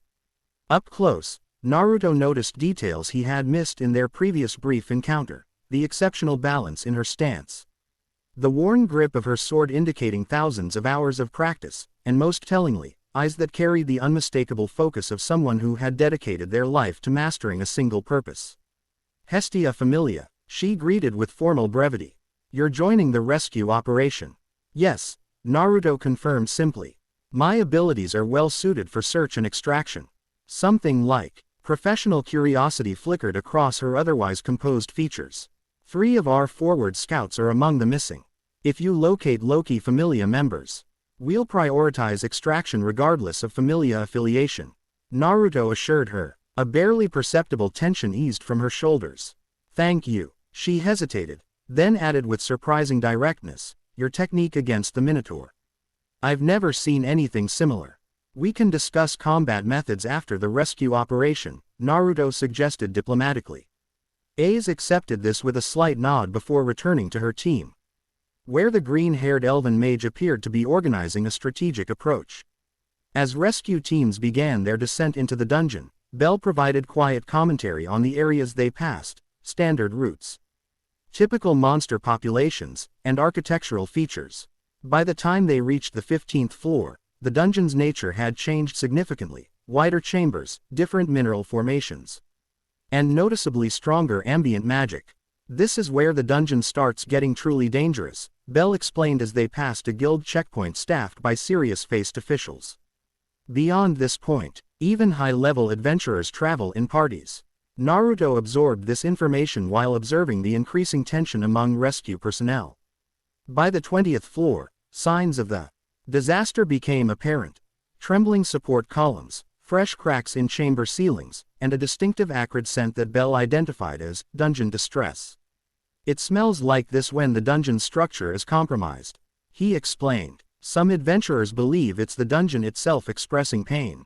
At floor 23, the main rescue party halted at a massive barrier of collapsed stone and crystal that blocked further conventional progress.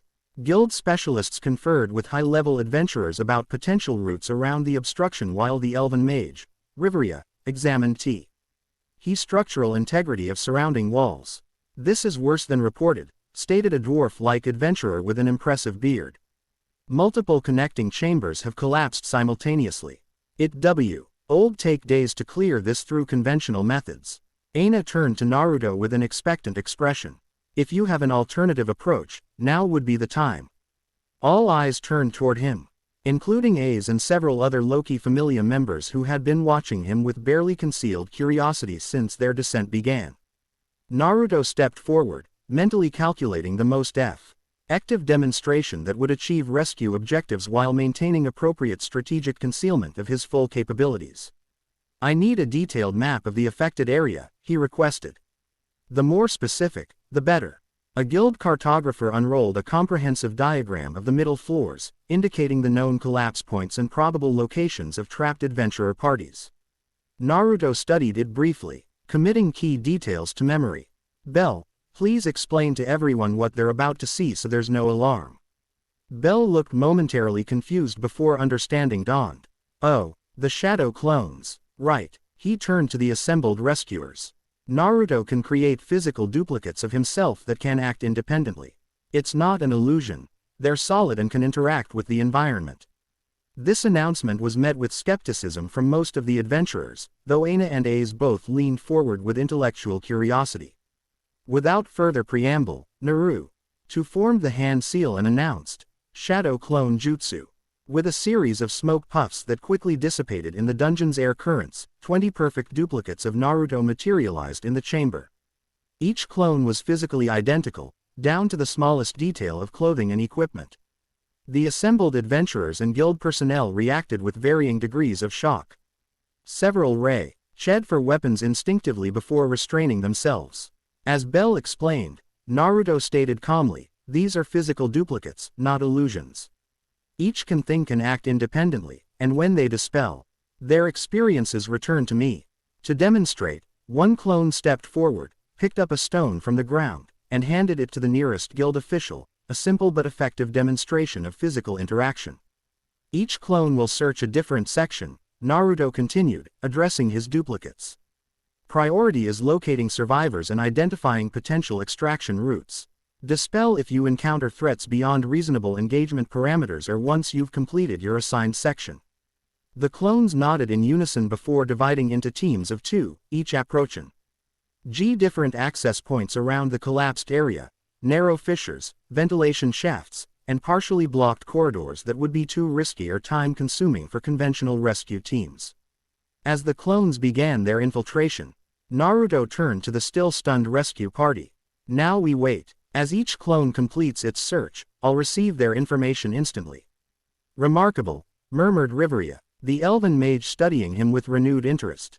"A duplication magic that creates fully functional cognizant entities without a spell chant or magic circle. The mana consumption must be extraordinary."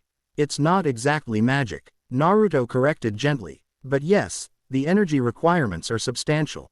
Ace had moved closer during this exchange, her analytical gaze fixed on Naruto with undisguised professional interest.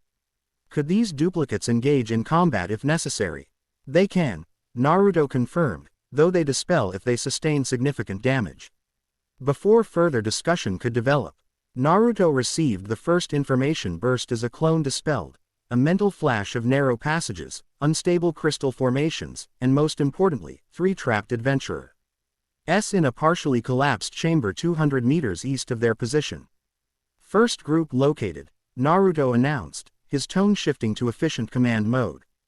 3 survivors in what appears to be a supply cache. Moderate injuries. Chamber relatively stable but access corridor blocked by crystal debris. He quickly sketched the location on the guild map, adding details about structural weaknesses and potential access routes that conventional teams might use. Over the next 30 minutes, more clones reported back, some finding additional survivors, others discovering only casualties or empty chambers. With each dispel, Naruto updated the rescue map, creating a comprehensive picture of the disaster area that would have taken conventional teams days to compile. 17 survivors located across 9 locations. He finally reported. 4 casualties confirmed. No sign of additional missing personnel within the searched area. The rescue operation transformed into a strategic extraction, with Naruto's information allowing teams to prioritize the most urgent cases and plan efficient routes. Riveria's magic reinforced critical passages, while other high-level adventurers cleared debris with precision rather than brute force. Throughout the process, Naruto noted the changing dynamic among the rescue teams. Initial skepticism had given way to grudging respect, particularly among Hestia Familia members who had recovered their missing comrades based on his clone's intelligence. By late afternoon, all survivors had been extracted and the rescue teams began their ascent. Naruto created additional clones to assist with transporting the injured, earning appreciative nods from the medical team struggling with difficult dungeon terrain. As they reached the safer upper floors, Ace fell into step beside Naruto. Her expression thoughtful. "Your ability changed the entire operation," she stated with characteristic directness. "Lives were saved because of your technique." Naruto inclined his head slightly, acknowledging her assessment. "I'm glad I could help. We don't typically see magic users create independent duplicates with physical form," she continued, her tone suggesting a carefully phrased question. "As I mentioned, it's not exactly magic," Naruto replied. "At least, not in the way Orario defines it." Her golden eyes studied him with quiet intensity. "The banquet tonight. Will you explain more then?" "Some things," Naruto agreed diplomatically. "Though I'm still learning how my abilities translate to Orario's systems. Something that might have Bin the ghost of a smile touched her lips. A fair exchange then. Your knowledge for ours. As they emerged from the dungeon into Babel's main concourse, they found an unexpected reception committee. A gathering of deities led by the distinctive figures of Loki and Hestia, who appeared to be maintaining a fragile civility despite obvious tension. There they are, Loki announced dramatically, spotting the returning rescue teams. The heroes of the hour. The assembled gods surged forward, creating an impromptu receiving line that separated adventurers by familia affiliation. Naruto noted WITH interest how the dynamics shifted instantly from practical rescue cooperation to political faction alignment. Hestia broke protocol by rushing directly to Bell and Naruto rather than maintaining He dignified distance typical of divine behavior. You're both safe, she exclaimed, relief evident in her expression before she composed herself, aware of watching eyes. More formally, she added, Hestia Familia is proud of your contribution to today's rescue. Over her shoulder, Naruto caught Loki's amused smirk at this display. The red-haired goddess was already surrounded by her returning adventurers, including Aiz and Riveria, who appeared to be delivering a private report that repeatedly caused Loki's gaze to flick toward Naruto with increasing interest. The guild has formally acknowledged your assistance, Hestia informed him, leading them toward the exit where fewer ears might overhear. Which means your reputation just expanded considerably. A calculated risk, Naruto acknowledged. The shadow clones were necessary for effective rescue, but they've certainly drawn additional attention. Speaking of attention, Hestia murmured, subtly directing his gaze toward a figure observing from Babel's upper balcony. Even at a distance, the woman commanded attention, tall, with flowing silver hair and an aura of such overwhelming beauty that it seemed almost supernatural in intensity. Unlike other deities who projected their divine nature through presence alone, this goddess actively radiated an enchantment that Naruto could perceive as subtle manipulation of the local energy field. Freya, Hestia identified in a whisper. Watching you specifically. Naruto met the distant goddess's gaze directly, noting how her expression shifted from casual observation to focused interest at his acknowledgement. After a moment of silent assessment, she turned and disappeared into the tower's interior. That, Hestia pronounced with evident concern, is not a good sign. Freya doesn't personally observe potential interests unless she's already decided to pursue them. We'll manage, Naruto assured her with the calm confidence that came from decades of handling political complications. For now, we should prepare for tonight's banquet. I imagine the invitation has taken on additional significance after today's events. Hestia's expression confirmed his assessment. I has already expanded the guest list to include several other familial leaders who expressed diplomatic interest in meeting Orario's miraculous SSS-Rank adventurer. Her tone made clear exactly what form that interest would take. As they departed Babel Tower, Naruto maintained his composed exterior while internally analyzing the rapidly evolving situation. What had begun as simple adaptation to a new world was transforming into a complex political scenario with multiple factions maneuvering for advantage. Exactly like home, he thought with a mixture of resignation and familiarity. The faces and powers might be different, but the fundamental nature of organizational politics remained consistent across dimensions. The hostess of Fertility Tavern hummed with unusual mid-afternoon energy. Its typical dinner crowd supplemented by adventurers fresh from the rescue operation eager to share their experiences. Bell had suggested stopping for a late lunch, insisting the establishment served the best food in Orario, though Naruto suspected the young man's enthusiasm had more to do with processing the day's excitement than actual hunger. And then his duplicates just appeared. Bell recounted animatedly to Mia Grand, the cat-featured proprietress who listened with unusual attentiveness. 20 perfect copies, each able to think and act independently. The guild officials couldn't believe it. Is that so? Mia replied, her sharp eyes shifting to Naruto with professional assessment. Creating copies without a spell chant.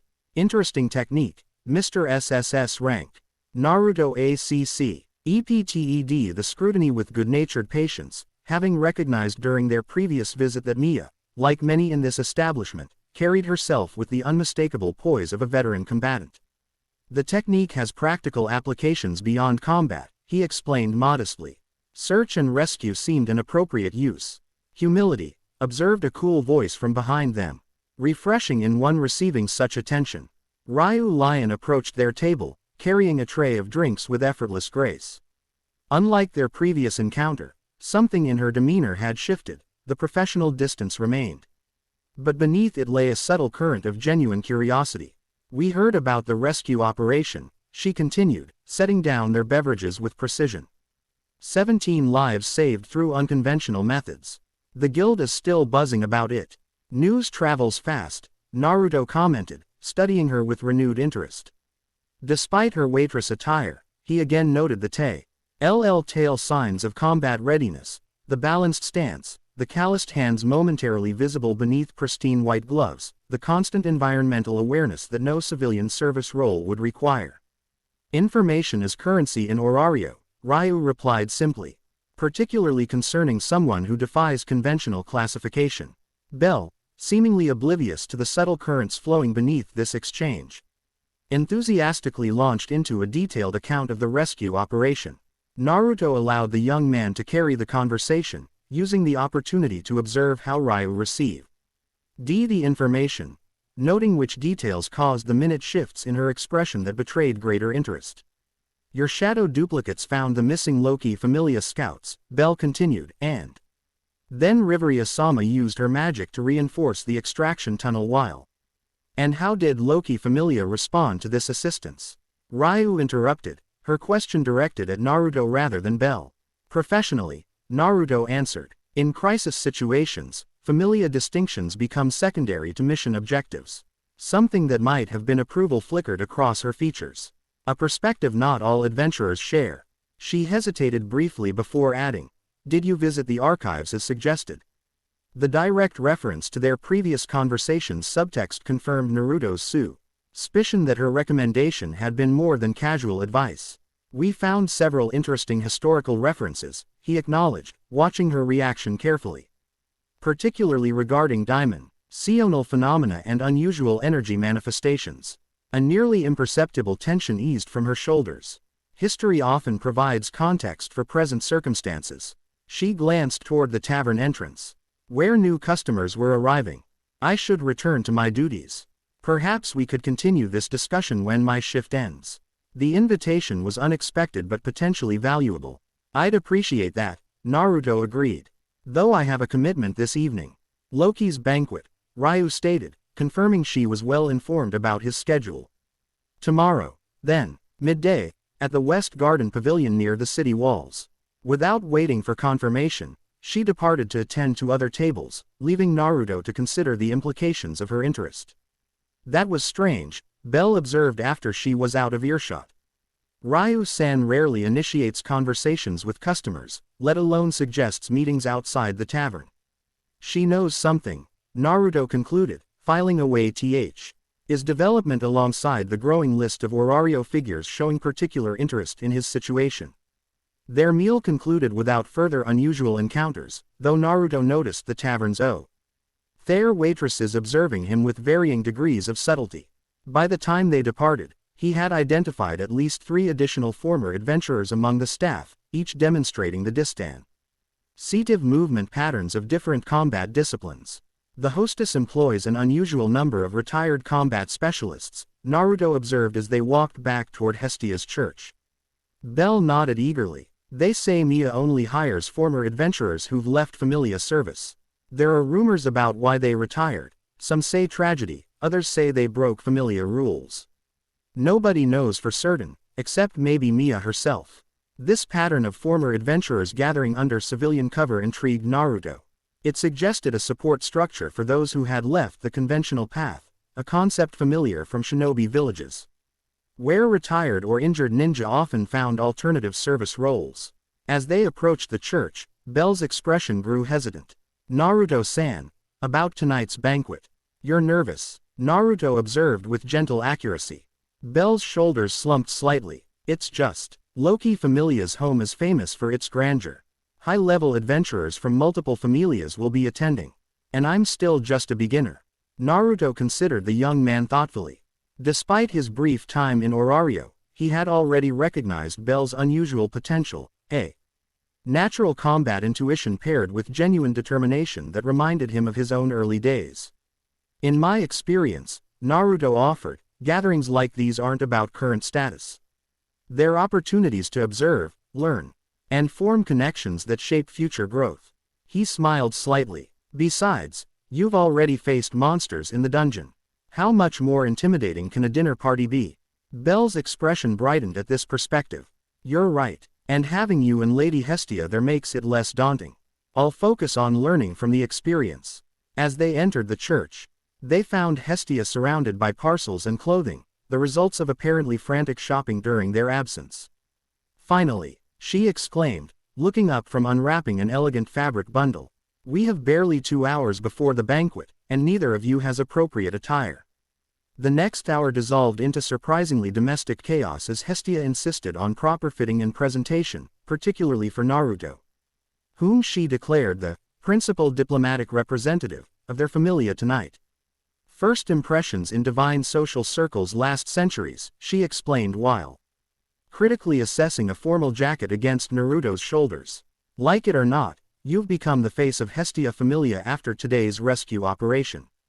The selected attire balanced dignified presentation with subtle practicality, formal enough for divine standards while allowing freedom of movement that a shinobi's instincts required.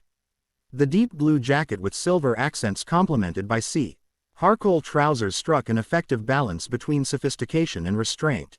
Bell emerged from his own preparations looking surprisingly mature in formal attire, his usual boyish enthusiasm temporarily subdued by nervous concentration on proper etiquette. Hestia herself had changed into a more elaborate version of her usual dress style, still distinctively hers, but with additional elements that signaled divine formality. Remember, she instructed as they prepared to depart, tonight is observation and introduction only. No committing to alliances, challenges, or expeditions without consultation. Several deities will attempt to recruit you, Naruto, deflect politely but firmly. Not my first diplomatic function, Naruto assured her with a small smile, thinking of countless similar events during his tenure as Hokage. Hestia's expression softened momentarily. No, I suppose it isn't. Sometimes I forget you had an entire life before arriving here, leadership responsibilities, political experience. She straightened, divine dignity reasserting itself. Well, then, let's go face Loki on her home territory. Loki Familia's compound exceeded even Bell's enthusiastic descriptions. Occupying an entire district of prime Orario real estate, the massive estate combined fortress-like security with architectural elegance, towering spires, expansive gardens, training grounds, and at its center, a great hall that could accommodate hundreds of guests in lavish comfort. As they approached the main gates, Naruto noted the sophisticated security measures integrated throughout the design. Guard positions with optimal sightlines, overlapping fields of observation, and subtle magical barriers that his sage-enhanced senses detected as energy distortions in the atmosphere. Impressive defensive architecture, he commented quietly to Hestia. Military-grade security disguised as aesthetic design. Hestia nodded, unsurprised. Loki's paranoia is legendary, even among gods. Her Familia headquarters is arguably the most secure location in Orario outside the guild itself. Guards at the gate verified their invitation before escorting them through immaculately maintained grounds toward the central structure. Other guests moved along the same paths, adventurers in formal attire, merchants in expensive finery, and scattered among them, the unmistakable presence of deities who say auras manifested in subtle variations of the divine energy Naruto had come to recognize.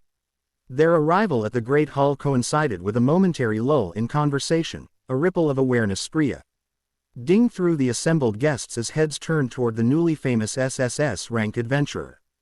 Naruto maintained perfect composure through the silent assessment, his decades of public leadership having inured him to such scrutiny. Itty-bitty Hestia, Loki's voice carried across the chamber with deliberate volume.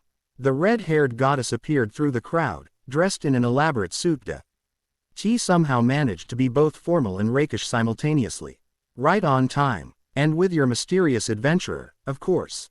Loki's approach was clearly calculated for maximum public display, establishing herself as host while simultaneously drawing attention to Hestia's smaller stature and Naruto's unusual status. Classic dominance positioning that Naruto had observed countless times in diplomatic settings. Loki. Hestia acknowledged with remarkable restraint. Thank you for the invitation. Your home is as impressive as always. Isn't it though? Loki agreed with exaggerated pride before turning her attention to Naruto. And the hero of today's rescue operation. I must say, creating 20 functioning duplicates without a spell chant has my entire familia talking. Naruto offered, a respectful bow that acknowledged her status without ceding psychological ground. The technique proved useful in the circumstances. I'm pleased it contributed to a successful rescue. Modest too, Loki observed with a shrewd smile. Or perhaps strategically circumspect. Either way, several people are particularly interested in meeting you. She gestured toward the room's interior. Riveria has organized a small gathering of magic theorists who have questions about your duplication technique. A's expressed interest in discussing combat applications. And of course, several familia leaders have diplomatic inquiries. The structured separation of interests, magical, martial, and political, suggested careful advance planning rather than spontaneous curiosity.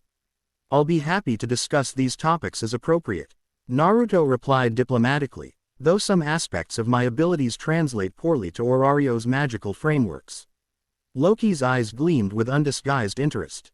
All the more reason for discussion. Knowledge exchange benefits everyone, doesn't it? As she led them further into the hall, Naruto observed the careful social stratification of the gathering. Adventurers C. Lustered by approximate level and specialty, merchants and guild representatives maintained a professional middle ground, while deities occupied central positions that allowed them to monitor multiple conversations simultaneously. Bell was quickly separated from them by an enthusiastic group of younger adventurers, leaving Naruto and Hestia to navigate the more complex political waters at the event's center. Loki steered them toward a gathering of deities that included several unfamiliar faces alongside one Naruto recognized from Babel Tower's balcony, the silver-haired goddess whose beauty Ma knifed as an almost physical pressure against his senses. I believe you've noticed Freya already, Loki commented with apparent casualness that failed to disguise her observation of their reaction. She's been quite interested in meeting Orario's newest phenomenon. Freya's beauty transcended conventional description. Not merely perfect features, but a presence that seemed to bend reality slightly around her. As though the world itself adjusted to better display her perfection. Unlike Hestia's warm divinity or Loki's mischievous aura, Freya radiated an almost predatory allure, beauty as power rather than aesthetic. Naruto Uzumaki, she greeted, her voice carrying harmonics that seemed designed to resonate with something primal in the listener. The dimensional traveler who creates duplicates of himself. How fascinating. The direct reference to his interdimensional origin confirmed Naruto's suspicion that information was flowing through divine networks far faster than mortal channels. Rather than denying or confirming, he opted for diplomatic acknowledgement. Goddess Freya, he returned with appropriate formality. Your reputation precedes you as well. Her perfect lips curved in a smile that managed to be simultaneously seductive and calculating. Does it? I wonder what aspects of that reputation have reached you already. Before Naruto could formulate a response, Anyo, their deity joined their circle, a handsome male figure with golden hair and an aura that radiated confidence bordering on arrogance. Apollo, Hestia identified with barely concealed distaste. I didn't realize you were invited. All major familia leaders received invitations after today's excitement, Apollo replied smoothly, his attention fixed on Naruto rather than Hestia. The rescue operation was most impressive. Creating independent duplicates, locating survivors where conventional methods failed. He made a gesture of artistic appreciation. A performance worthy of recognition. The term, performance, carried subtle dismissiveness that Naruto didn't miss. This deity was measuring him as one might evaluate an acquisition target rather than acknowledge an achievement. 17 lives returned safely to the surface. Naruto stated simply, the technique served its purpose. Indeed, Apollo agreed with practiced charm. One wonders what other purposes such abilities might serve in more ambitious familia operations. The implication hung in the air, a thinly veiled recruitment overture that caused Hestia to stiffen beside him. Naruto has already chosen his familia, she stated firmly. Apollo's smile didn't waver. Initial choices can always be reconsidered when better opportunities present themselves. particularly for someone of such exceptional capability. The exchange might have escalated further had Rivria not approached their group, her formal mage's attire replaced with elegant evening wear that nevertheless maintained the dignified presence she had demonstrated during the rescue operation. Forgive the interruption, she addressed the gathered deities with impeccable protocol before turning to Naruto. Several mage class adventurers H. Avenue assembled to discuss theoretical aspects of your duplication technique. If you could spare some time, we would value your insights. The diplomatic extraction was perfectly timed, suggesting fortunate coincidence or careful observation of social dynamics. Either way, Naruto recognized the opportunity to transition from increasingly complicated divine politics to more straightforward technical discussion. Of course, he agreed, turning to Hestia with subtle deference. If my goddess permits. Hestia acknowledged the protocol with a gracious nod, recognizing the strategic value of separating from the circling deities. By all means, technical exchange benefits all familias. As Rivria led him toward a different section of the hall, Naruto noticed Freya's contemplative gaze following their departure, not disappointed by the interruption but rather calculating, as though his response had provided useful data for future approaches. The gathering of mages proved to be a refreshingly intellectual exchange, centered around a long table where diagrams and magical formulae had been sketched on parchment. Besides Rivria, the group included representatives from several A's magic divisions, specialists in different schools of magical theory attempting to contextualize Naruto's abilities within their understanding.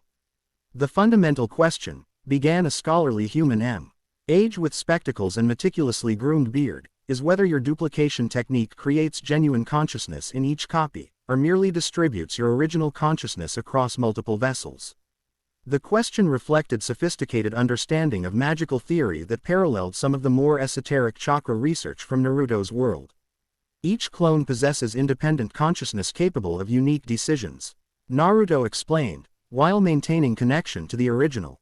When a clone dispels, its memories and experiences integrate with mine. Fascinating, murmur. A female elf with intricate tattoos visible at her wrists. Our closest analog would be certain high-level spirit manipulation magic, but even those constructs lack true independent thought. Eria studied Naruto with penetrating intelligence. The absence of a spell chant or magic circle suggests this isn't drawing power from the Falness system at all. What energy source powers these duplicates? Here Naruto needed to balance honest explanation against strategic concealment. In my homeland, we utilize an energy system called chakra, a combination of physical and spiritual energy circula. Through specific pathways in the body. Like life force manipulation, suggested another mage, but with structured circulation rather than emotional invocation. Similar, Naruto agreed, recognizing the value in finding conceptual bridges between different magical frameworks. Though chakra can be externalized and shaped through specific techniques rather than spell language. The discussion continued along technical lines, with Naruto providing enough genuine information to satisfy academic curiosity while avoiding details that might reveal strategic vulnerabilities. Throughout the exchange, he noted Riveria's exceptional analytical abilities. Her questions consistently penetrated to foundational principles rather than surface applications. After nearly an hour of theoretical discussion, the gathering gradually dispersed as individual mages departed for other conversations or refreshments. Riveria remained, her expression suggesting transition to more direct communication. That the general audience had departed. Your explanations were informative while revealing almost nothing about your actual limitations, she observed with something like professional respect. Diplomatic talent as refined as your magical abilities. Naruto acknowledged the assessment with a slight smile. Some habits from leadership positions are difficult to set aside. Indeed, she studied him thoughtfully. You led more than just combat units in your homeland, didn't you? Your presentation carries the unmistakable patterns of high diplomatic training. Before Naruto could formulate an appropriately ambiguous response, they were joined by A's Wallenstein, who had exchanged her usual combat attire for a simple but elegant blue dress that somehow emphasized rather than disguised her warrior nature. Riveria, she acknowledged with respectful familiarity before turning to Naruto. I hope your technical discussion was productive. Very much so, Naruto confirmed. Your Leah's magical division is impressively knowledgeable. Ace nodded, unsurprised. Riveria has established the most comprehensive magical research program outside the guild itself. Her direct gaze FTED to practical matters with characteristic efficiency. I was hoping to discuss combat applications of your techniques. Specifically, how your duplication ability might function in coordinated party operations. The transition from theoretical to practical reflected the balanced priorities of an exceptional combat leader, understanding principles while focusing on applicable outcomes. An excellent topic, Riveria agreed, smoothly including herself in the conversation. Perhaps we should move to the tactical discussion area.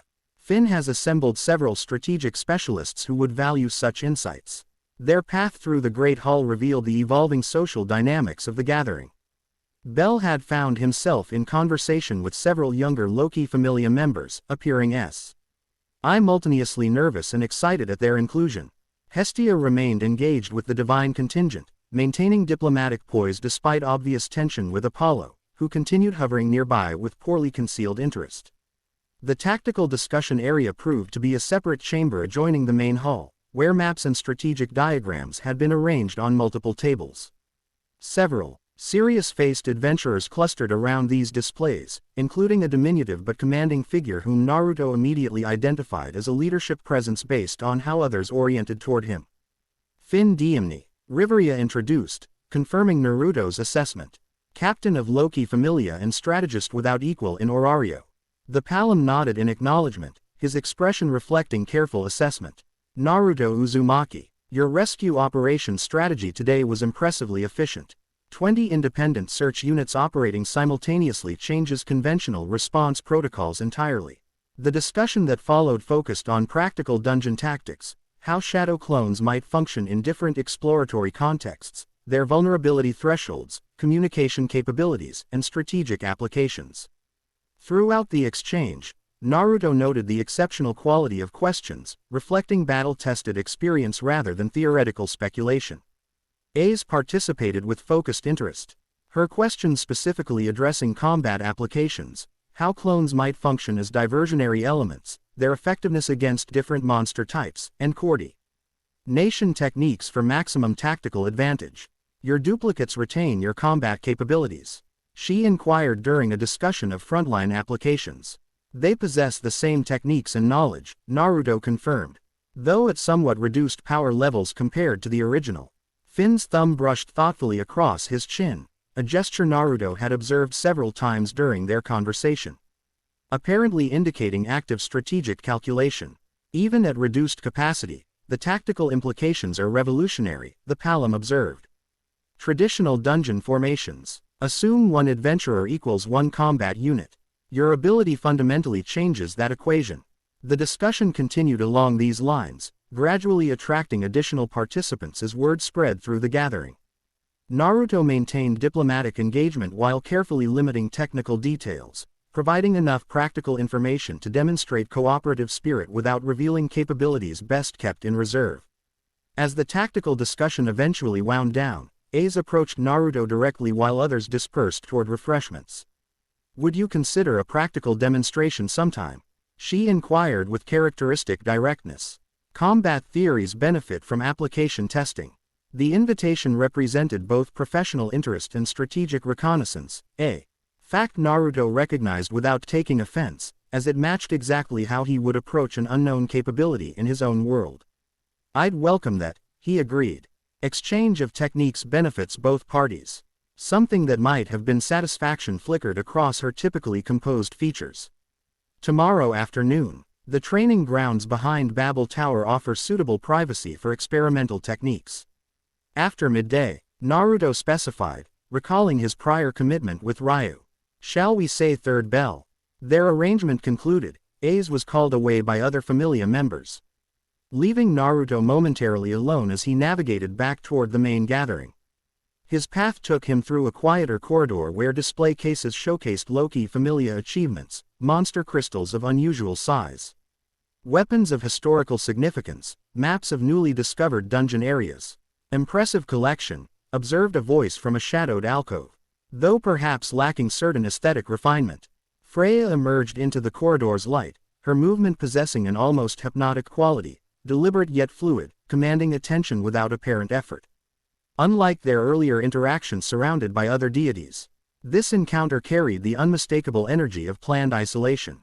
Goddess Freya, Naruto acknowledged, maintaining appropriate protocol while assessing potential motivations for this private approach. You navigate divine politics with remarkable skill for a newcomer, she observed, moving closer with calculated precision. Deflecting Apollo's crude recruitment attempt. Satisfying Riveria's intellectual curiosity without revealing true capabilities, establishing training connections with A's while maintaining appropriate familia boundaries. Her detailed knowledge of his interactions throughout the evening confirmed sophisticated observation networks, either personal or through loyal followers. Diplomatic experience translates across contexts, Naruto replied neutrally. Freya smiled, a perfect expression that nonetheless failed to reach her eyes. Indeed it does. Just as power recognizes power across different manifestations. She studied him with unsettling intensity. Your soul has an unusual resonance, Naruto Uzumaki. Multiple harmonics layered together, some human, some distinctly otherwise. The reference to Kurama's presence within him was unmistakable, confirming capabilities beyond normal divine perception. We are all complex beings, Naruto responded carefully. Some more than others, Freya agreed, moving close that most mortals would find her presence overwhelming. Your arrival in Orario was no accident, regardless of what you might believe. The dimensional currents that brought you here respond to need as much as chance. This statement aligned with fragments they had discovered in the guild archives, the connection between dimensional travelers and periods of crisis. And what need might that be? Naruto inquired, maintaining his composure despite her proximity. Freya's perfect features arranged themselves into an expression of contemplative assessment. That remains to be seen. Though I suspect we'll discover the answer together. Her voice lowered slightly. My familia would provide resources better aligned with your true capabilities. Hestia is charming, but limited in what she can offer someone of your stature. The recruitment approach was more sophisticated than Apollo's blunt suggestion, wrapped in cosmic significance rather than mere advantage. Nevertheless, the intent remained the same. I appreciate your interest, Naruto replied with diplomatic finality, but my commitment to Hestia Familia is not circumstantial. I value loyalty above advantage. Rather than disappointment, Freya's expression reflected something like satisfaction, as though his response confirmed a hypothesis she had been testing. As expected from one who carries the will of fire, she murmured. The specific reference to his Konoha heritage sending a jolt of surprise through Naruto that he carefully controlled. We'll speak again, Naruto Uzumaki. Perhaps under different circumstances. With that cryptic statement, she departed as gracefully as she had arrived, leaving Naruto to consider the implications of her knowledge, particularly the specific reference to Konoha's foundational philosophy that should have been unknown in this world. His reflection was interrupted by Belle's somewhat frantic arrival from the main hall. There you are, the young man exclaimed, relief evident in his expression. Lady Hestia sent me to find you. Things are getting tense with Apollo. Naruto followed Belle back to the main gathering, where the social atmosphere had shifted noticeably. Lusters of adventurers and deities now arranged in patterns suggesting faction alignment rather than casual interaction. At the center of this reconfiguration stood Hestia and Apollo, maintaining artificial civility that barely disguised escalating conflict. Merely suggesting that talents of such caliber deserve appropriate support, Apollo was saying as Naruto approached. My familia can provide resources and expedition opportunities that better match SSS-Rank capabilities. Hestia's divine aura had intensified, manifesting as subtle pressure against the surrounding space. Your suggestions become less subtle with each repetition, Apollo. Naruto has made his choice of familia. Continued pressure appears less like recruitment and more like harassment. Apollo's perfect features anged themselves into an expression of wounded innocence that failed to disguise calculating ambition. I merely offer options that benefit all parties.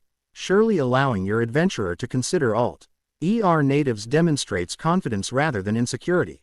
The public nature of this exchange created implicit pressure, Hestia risking appearance of controlling her familia member by refusing discussion. while Apollo positioned himself as offering liberation from restriction. Classic manipulation tactics that Naruto had observed in countless political contexts. "My goddess speaks accurately," Naruto stated as he joined them, his tone carrying the natural authority developed through decades of leadership.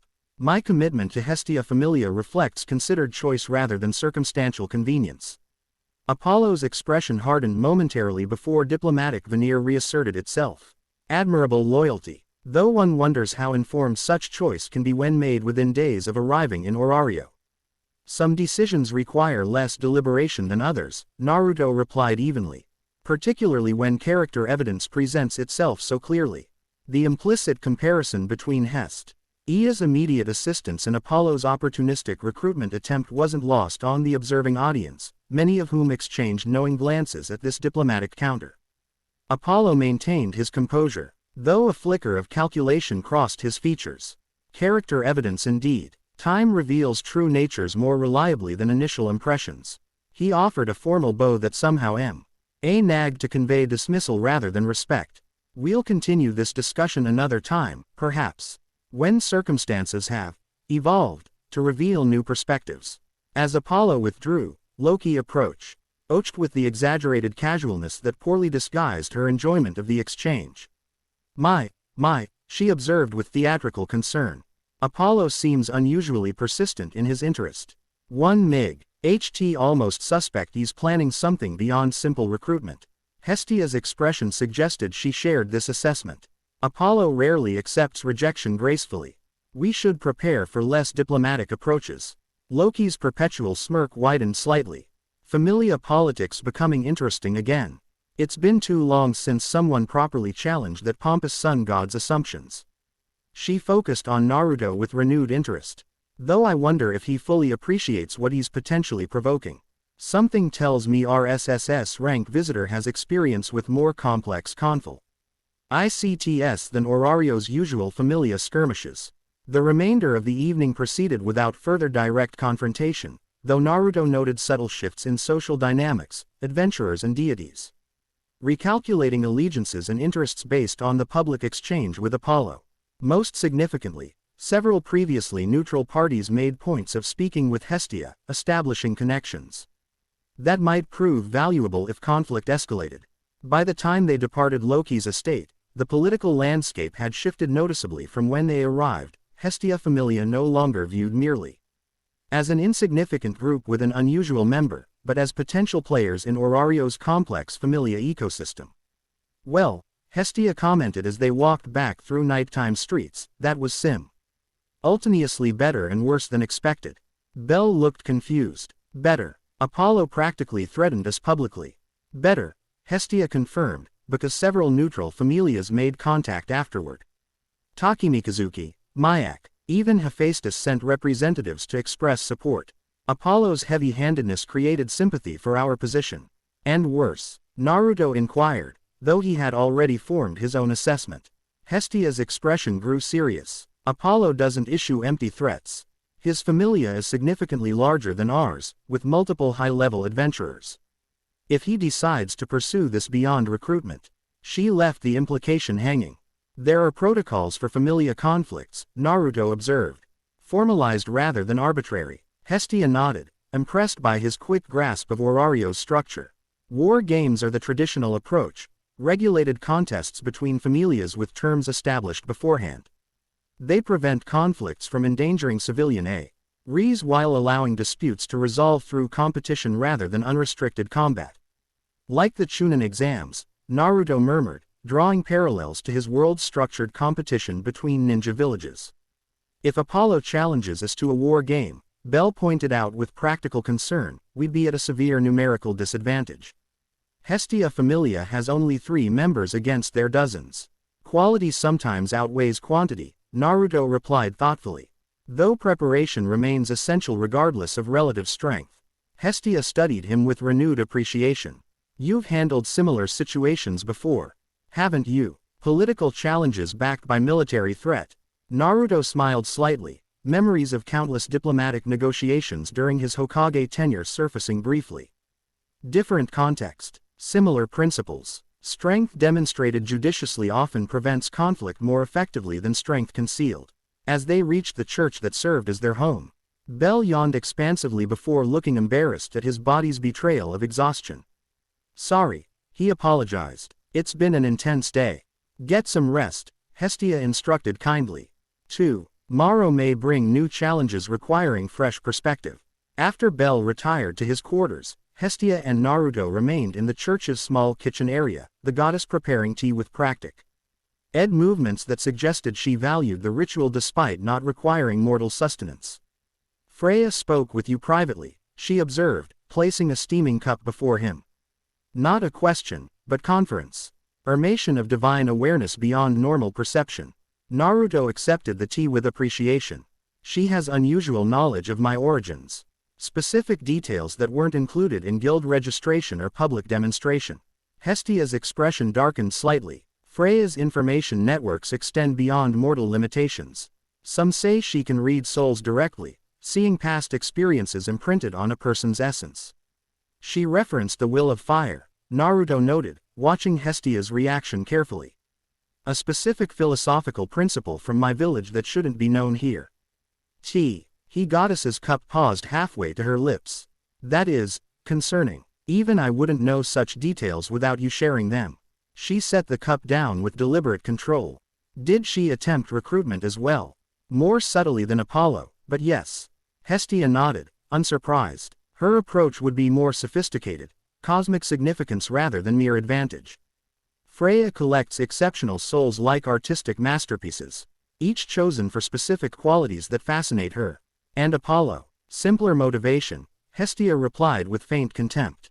Status and power. His familia exists, primarily to enhance his divine reputation among other gods. Acquiring an SSS-Rank adventurer would significantly elevate his standing in the divine hierarchy. Naruto considered this information aloe. NG sighed his own observations throughout the evening. There's another factor worth considering. The dimensional research we discovered suggests travelers appear during periods of crisis. If that pattern holds true, my arrival may precede significant challenges to Orario itself, not just Hestia Familia.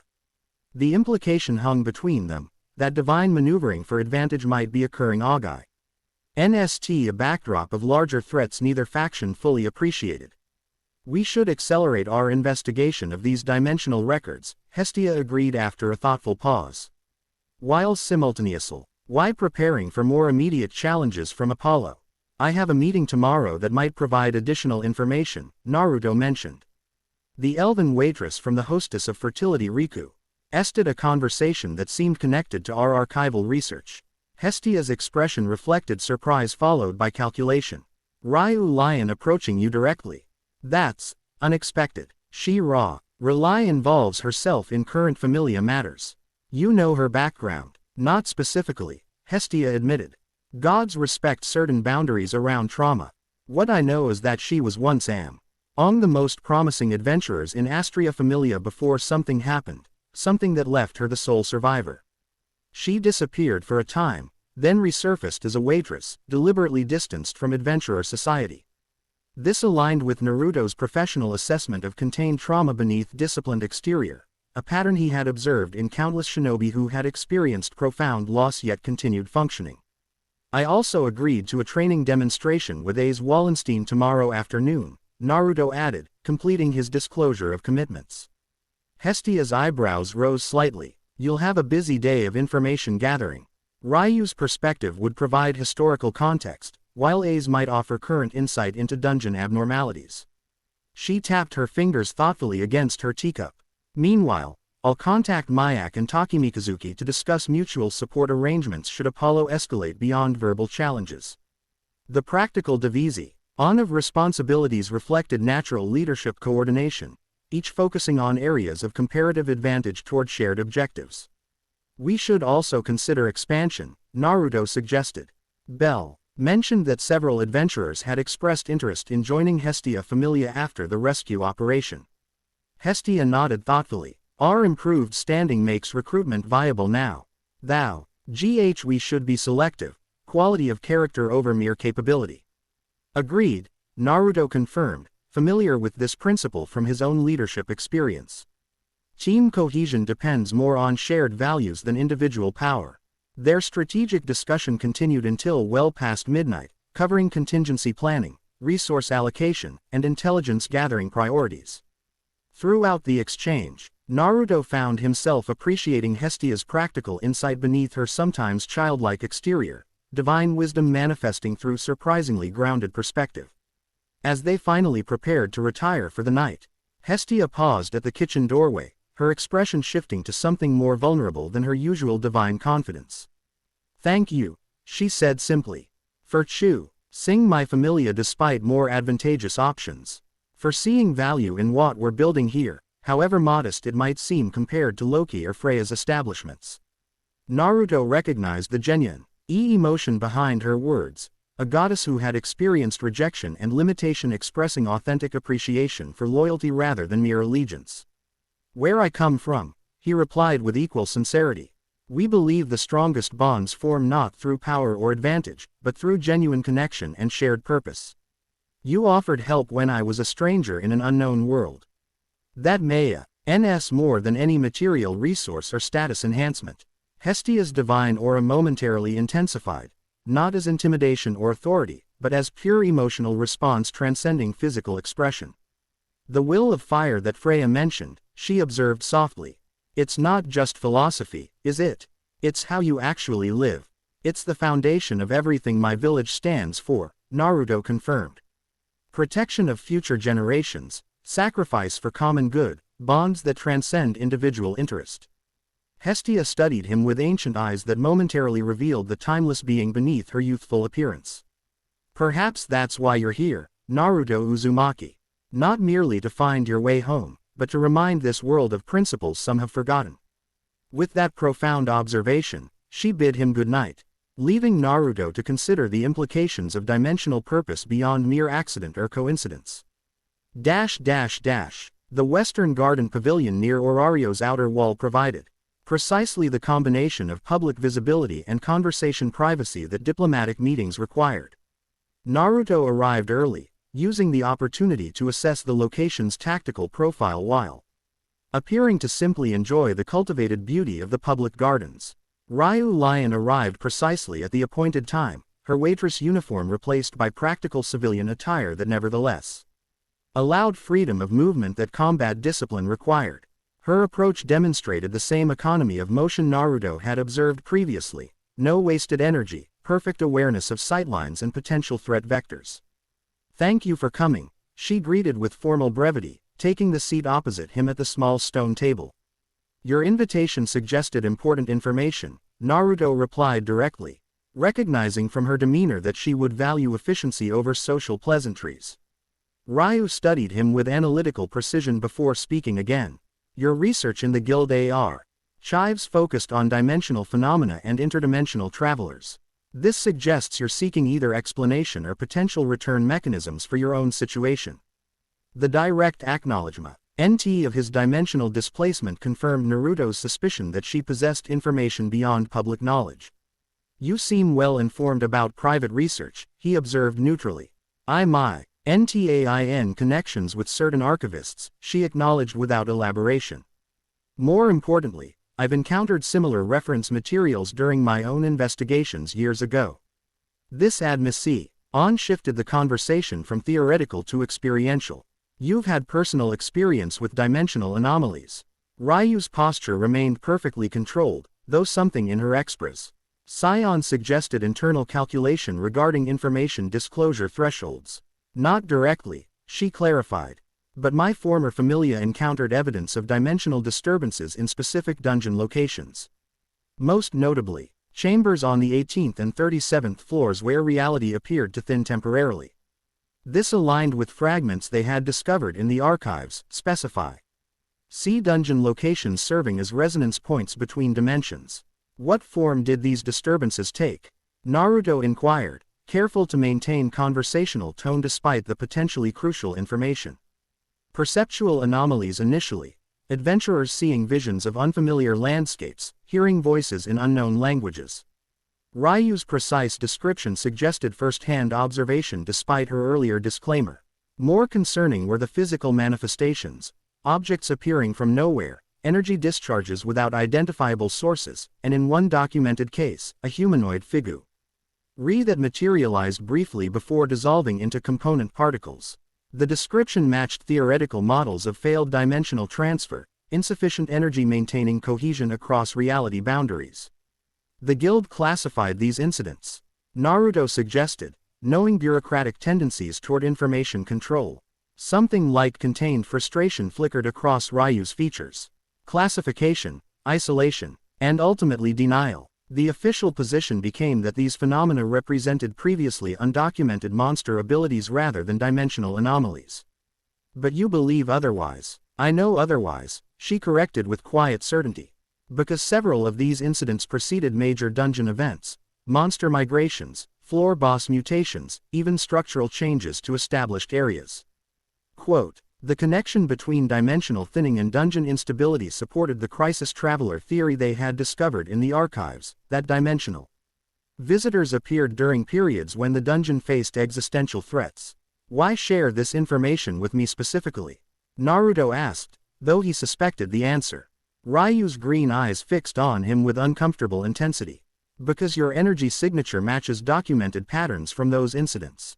When you used your technique against the Minotaur, the residual energy left identical traces to those recorded at dimensional thin spots. You're not just from another world, you're connected to whatever is happening in the dungeon's deeper structure. This assessment aligned with Naruto's own observations during meditation, that his chakra created distinctive ripple patterns in this world's energy field. I appreciate your directness, Naruto acknowledged. Though I'm curious about your motivation for sharing this information. Ryu's composed exterior momentarily revealed something deeper, a flash of old pain quickly contained behind disciplined barriers. I lost my family to forces that defied conventional understanding, she stated with controlled emotion. Forces potentially connected to these dimensional phenomena. If similar events are developing now, prevention requires information more than secrecy. Quote, the pragmatic prioritization of prevention over protocol resonated with Naruto's own leadership philosophy. The archives mentioned cyclical patterns, he observed, sharing information in reciprocity for her disclosure. Dimensional thinning occurring at specific intervals correlated with celestial alignments. Ryu nodded, unsurprised by this information. The next significant alignment begins within the lunar month.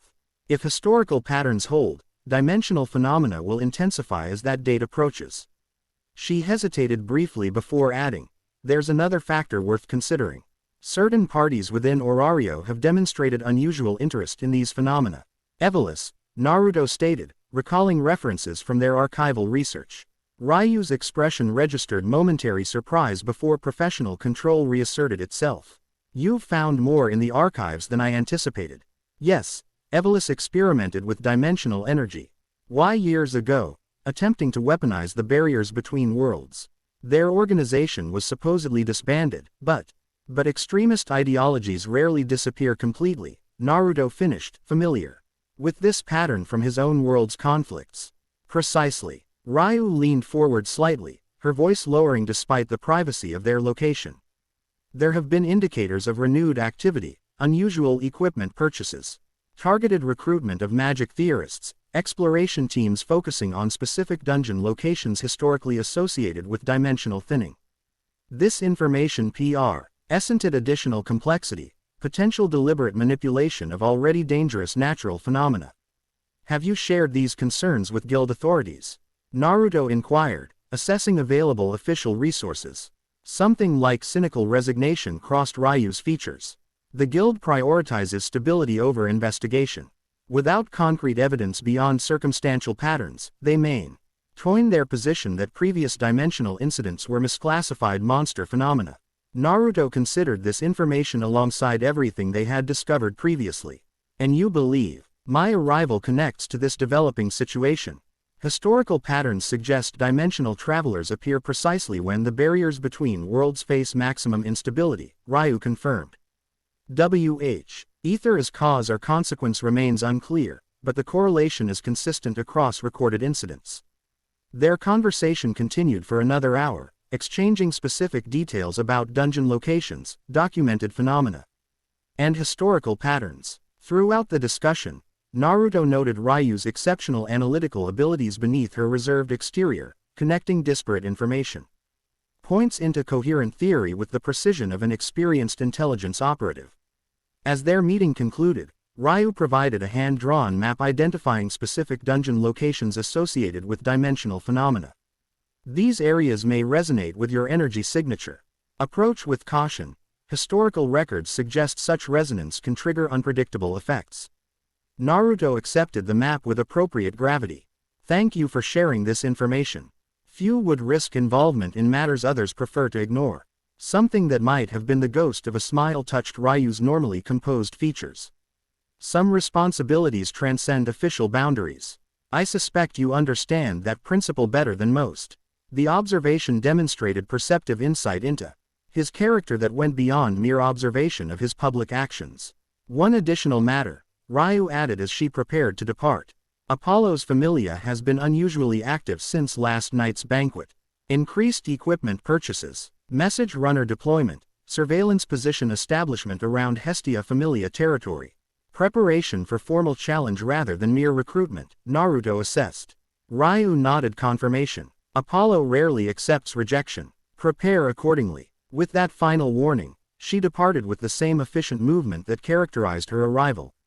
Leaving Naruto to consider the multi-layered challenges now facing them, Apollo's immediate political threat, Freya's more subtle maneuvering, potential Evolus activity regarding dimensional phenomena, and the approaching celestial alignment that historical patterns suggested would trigger increased instability. Complex indeed, yet not fundamentally different from the interlocking challenges he had navigated as Hokage. Different players, different powers, but the same essential requirement for balanced response across multiple fronts. As he reviewed Ryu's map of dimensional resonance points, Naruto's thoughts turned to his upcoming training session with Ace Wallenstein, another potential information source approaching from a different perspective. If Ryu represented historical knowledge and theoretical framework, Ace might provide current dungeon intelligence and practical combat application. The complex web of Orario politics and dimensional phenomena was gradually revealing itself, each conversation adding essential context to the larger picture. Naruto folded Ryu's map carefully into his jacket, already calculating how this information might integrate with his afternoon demonstration for the Sword Princess. For now, the Dimensional Sage would continue gathering intelligence from all available sources, building the comprehensive understanding necessary for whatever challenges this world might present, whether from ambitious gods, resurgent extremists, or the fundamental fabric of reality itself. Chapter 2 and Chapter 3, Bonds of a New World. Dawn painted Orario's skyline in watercolor hues of amber and rose as Naruto stood in the empty lot behind Hestia's church. The space, overgrown with weeds and scattered with debris from the building's partial collapse years earlier, held potential beneath its neglected exterior. With methodical precision, Naruto positioned 4 shadow clones at compass points around the perimeter. Begin clearing operations, he instructed, his tone reflecting years of coordinating reconstruction projects in Konoha. Salvageable materials to the west wall, debris requiring disposal to the east. The clones moved with practiced efficiency, their synchronized efforts transforming chaos into order through the simple application of organized labor.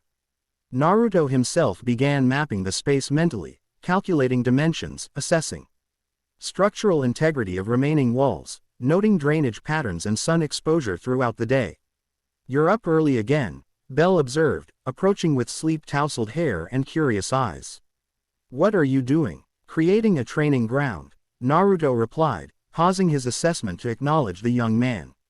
Every growing familia needs dedicated space for skill development. Belle eyed the transformation already underway with undisguised amazement. This would have taken me weeks alone. Teamwork accelerates achievement, Naruto responded with the easy wisdom of someone who had learned this lesson repeatedly throughout life.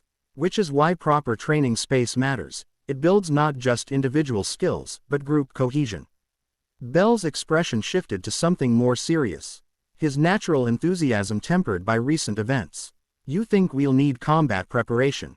Because of Apollo? Not a question, but recognition of reality, a sign of developing maturity that Naruto noted with approval. Apollo presents an immediate concern, Naruto acknowledged, but training serves multiple purposes beyond specific threats.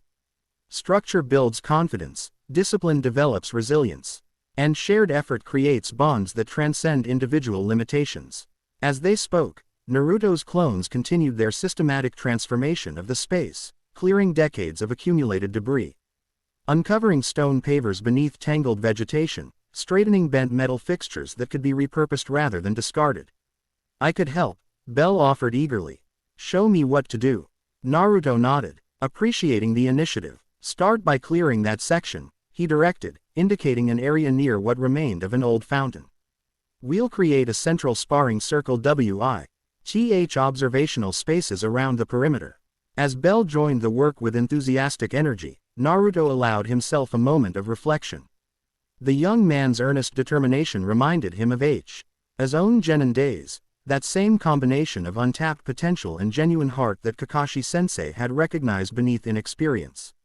Their work continued through early morning, the small training ground gradually taking shape as Hestia emerged from the church, rubbing sleep from her eyes with childlike gestures that contrasted with her divine nature. What's happening out here? She inquired, surveying the transformation with surprise. It's barely sunrise and you've already rebuilt half the courtyard. Training facility development, Naruto explained, creating 3 additional clones to accelerate the process. Every successful organization needs infrastructure that supports its objectives. Hestia studied the emerging design with growing appreciation. You're establishing a proper training program, aren't you? Like what you had in your village. Adapted to current circumstances, Naruto confirmed. Konoha's training methods developed over generations of practical application. Many principles translate effectively across different contexts. By mid-morning, the transformation was complete. What had been neglected space now featured a central sparring ring with packed earth surface. Graduated training posts of varying heights, a rudimentary equipment rack fashioned from salvaged materials, and stone benches positioned for observation and instruction. Simple, functional, and created entirely from repurposed materials that had been scattered across the property. Bell surveyed their creation with undisguised pride. It's amazing what we accomplished in just hours. I've never seen anything come together so quickly. That's the power of shadow clones, Naruto acknowledged, dispelling his duplicates as their work completed. But more importantly, it demonstrates what focused effort can achieve with proper coordination. Hestia circled the training area with thoughtful assessment. This isn't just about physical training, is it? You're establishing structural foundations for expansion. Naruto nodded, appreciating her perceptiveness. A familia grows through more than just adding members. Internal systems provide stability that attracts and develops quality recruits. Speaking of recruits, Hestia mentioned, her expression brightening, 3 adventurers submitted formal applications this morning while you were building. News of yesterday's rescue operation has spread throughout Orario. Hestia Familia has suddenly become desirable. The subtle pride in her voice reflected years of struggling to establish legitimacy in Orario's competitive divine hierarchy. Have them come this afternoon, Naruto suggested. We'll assess capabilities and compatibility. Bell looked momentarily uncertain. What exactly will we be looking for? I don't have experience evaluating other adventurers. Character first, capability second, Naruto replied without hesitation. Technical skills can be developed, but fundamental values determine how someone functions within a team. Hestia nodded agreement. Precisely. My familia has always prioritized quality of character over statistics or level. Which is why I chose to join it, Naruto added with a gentle smile that caused the goddess to flush slightly with pleasure. By early afternoon, the newly constructed training ground hosted its first formal assessment. 3 adventurer applicants stood in a line before Naruto, Bell, and Hestia, their expressions reflecting varying degrees of nervousness and determination. The first, a stocky young dwarf with intricately braided beard, clutched a well-maintained war hammer with the comfortable familiarity of long practice. Beside him, a slender human girl barely in her teens fidgeted with the straps of lightweight leather armor that had clearly been repaired multiple times. At the end stood a half-elf male of indeterminate age whose reserved demeanor and calculating eyes suggested extensive life experience despite his lack of obvious martial presence. Hestia began with formal introductions.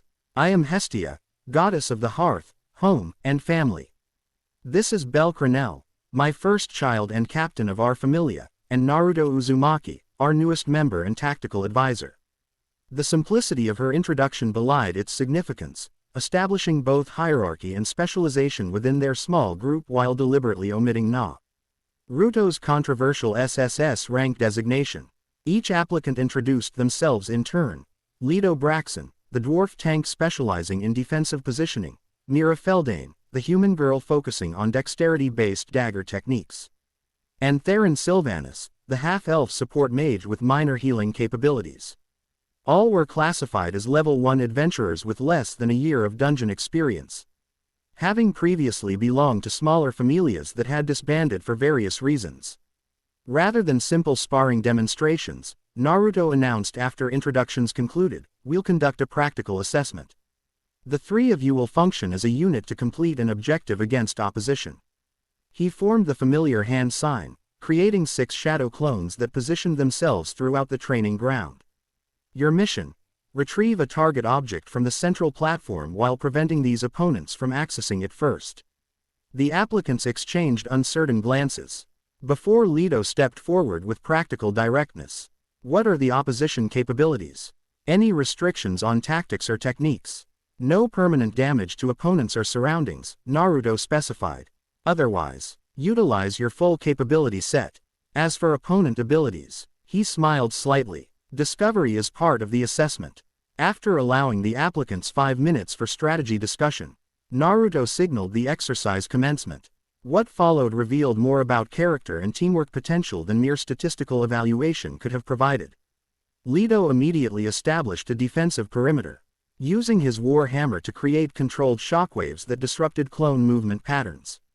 Mira demonstrated surprising agility, using her small stature as advantage rather than limitation as she darted between opposition formations. Most interesting was Theron, whose modest magical capabilities were amplified by exceptional tactical deployment, creating minor barriers at precisely the moments his teammates needed coverage for position advancement. Throughout the exercise, Naruto observed not just individual skills but communication patterns, adaptation to unexpected developments, and most importantly, how each applicant responded to teammates' needs versus pursuing individual achievement. "They work well together," Belle observed quietly as they watched the coordinated effort unfold. "Especially considering they just met." "Natural compatibility in combat styles," Naruto agreed. "But notice the subtler indicators, how Leto positions himself to absorb impacts that would otherwise hit Mira. How Theron prioritizes team enhancement over offensive magic, how Mira creates diversion specifically timed to Leto's recovery intervals." Hestia studied the applicants with divine perception that transcended physical observation. Their souls resonate harmoniously, not perfect alignment, but complementary frequencies, like instruments that naturally find harmony rather than competing for dominance. Quote, "The exercise concluded successfully, with the applicants retrieving the target object through coordinated effort rather than individual heroics." As they stood before the evaluation panel, breathless but triumphant, Naruto noted the natural formation they adopted, positioned to support each other rather than separate individuals seeking recognition. "Well done," he acknowledged, dispelling his remaining clones. "You demonstrated effective teamwork despite minimal preparation time." Hestia stepped forward, her divine presence momentarily intensifying as she addressed the applicants. Hestia Familia values 3 fundamental principles: mutual support through challenges, continuous growth through effort, and protection of those unable to protect themselves. Does this align with your personal values? The question transcended mere formality, probing core motivations rather than surface intentions. Each applicant responded affirmatively, though revealing variations in emphasis that Naruto cataloged for future reference. After brief private consultation, Hestia announced their decision. All 3 applicants accepted into the Familia, with formal blessing ceremonies to occur that evening.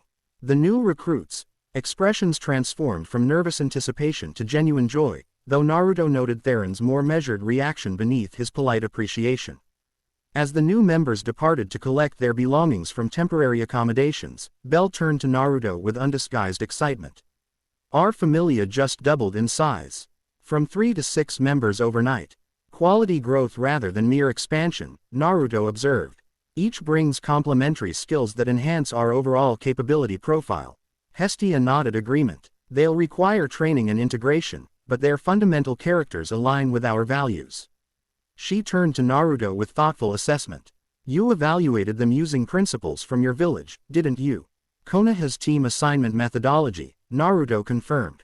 Assessing how individuals function under pressure reveals more than credentials or recommendations. Well, it worked beautifully. Hestia declared with satisfaction. Now we need to prepare for this evening's blessing ceremony. It's an important milestone for any familia, establishing the divine connection that transfer individual adventurers into a true family under divine protection. As they returned to the church to prepare the ceremonial space, Naruto reflected on the parallel between Hestia's familia formation and Konoha's team structures. Different contexts, different powers, but the same essential truth underpinning both, that genuine bonds created strength transcending mere numerical advantage or technical capability. The blessing ceremony unfolded with quiet dignity in the church's underground living space. Hestia performed each ritual with personalized attention, not the assembly line efficiency of larger familias, but intimate connection that honored each individual's unique journey to her hearth. As divine Ichor transferred Hestia's blessing onto each new member's back, Naruto observed the process with both shinobi analytical precision and personal appreciation for its significance. The Falna system differed fundamentally from chakra development, yet achieved similar objectives. Her different mechanisms, enhancing natural capabilities through connection to greater power sources. Most interesting was how the blessing manifested differently for each recipient. Leto's status emphasized endurance and defensive parameters, Myris showcased agility and perception metrics, while Theron's revealed unusual magical affinity scores despite his modest demonstrated capabilities. Variations confirmed Naruto's theory that Hestia's blessing adapted to individual potential rather than imposing standardized development pathways. After the formal ceremonies concluded, the Familia shared their first meal together, a simple but abundant feast prepared jointly by Bell and Hestia. Conversation flowed naturally from initial politeness to genuine connection as life stories emerged between servings of food and drink. I still can't believe we're part of the familia that has Orario's only SSS-Rank adventurer, Mira commented with unrestrained enthusiasm, her earlier shyness dissolving among her new family. The entire city is talking about the rescue operation yesterday. Leto nodded agreement, his dwarvish reserve softening after his second mug of ale. 17. Adventurers saved through unconventional methods. My former smithing master said the guild's assessment team couldn't stop discussing your shadow duplication technique. Theron, who had remained relatively quiet throughout the evening, finally spoke with measured curiosity. The technique that creates independent physical duplicates, it's not derived from Falna enhancement, is it? The energy signature appears fundamentally different. The direct question created momentary tension as Bell and Hestia exchanged uncertain glances, clearly wondering how much should be revealed to new members about Naruto's unique origins. You have exceptional magical perception, Naruto acknowledged, deciding on partial transparency that respected both security requirements and team cohesion needs. You're correct that my abilities function through different mechanisms than standard Falna enhancements. Theron's eyes sharpened with intellectual interest. I suspected as much. The resonance pattern RS from normal divine blessing manifestation, more self-contained rather than externally channeled. Theron was studying at the Magical Academy before financial limitations forced practical adventuring, Mira explained.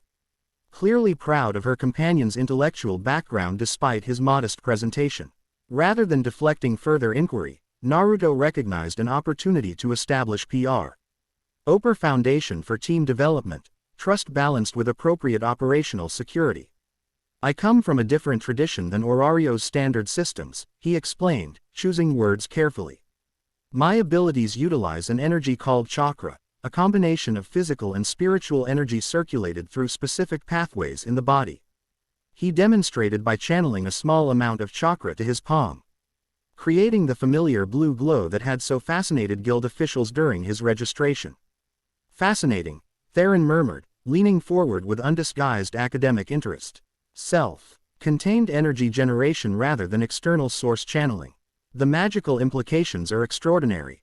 Naruto continued with measured disclosure, explaining basic chakra principles and gene raw capability parameters while omitting specific techniques and strategic limitations. Throughout this explanation, he observed the new members' reactions, Theron's intellectual fascination, Myra's wide-eyed wonder, and Leto's practical assessment of combat applications. Could others learn this chakra system? Leto inquired with characteristic directness. Possibly, Naruto acknowledged thoughtfully. Though development typically begins in childhood when energy pathways remain flexible. However, certain principles from chakra training might enhance your current abilities even without full system adoption. Like what? Bell asked eagerly, clearly excited by this possibility.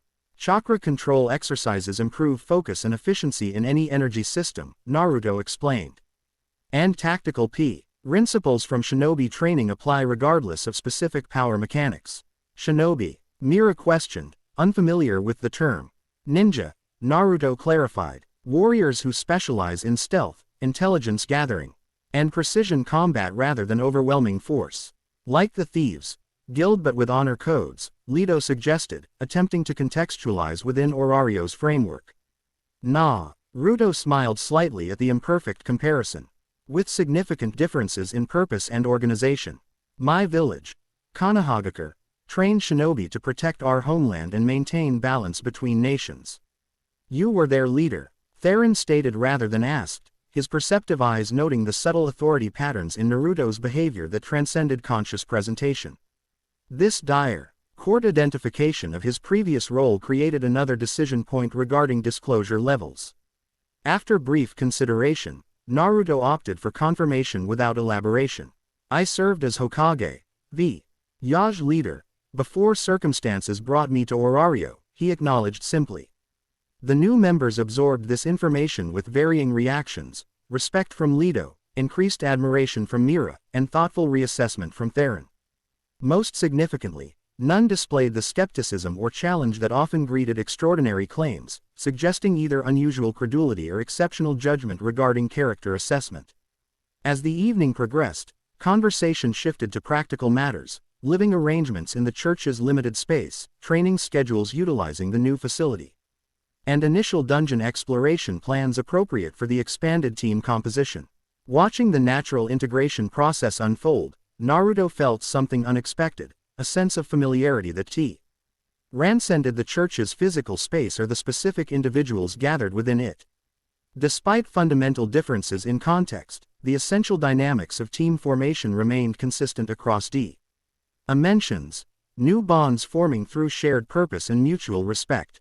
Later, as the new members settled into hastily arranged sleeping quarters and Bell finally succumbed to exhaustion after excitement-fueled restlessness, Naruto found Hestia alone in the small kitchen area, her divine nature requiring neither sleep nor rest yet appearing contemplative in the quiet midnight hours. They're good people, she observed as Naruto joined her at the small table. Their souls carry wounds from previous disappointments, but remain fundamentally hopeful despite setbacks. The best team members often come from challenging backgrounds. Naruto agreed, accepting the tea she offered with appreciative nod. Difficult experiences build resilience when properly processed. Hestia studied him with seeing eyes that contrasted sharply with her youthful appearance. You speak from personal experience, not just leadership theory.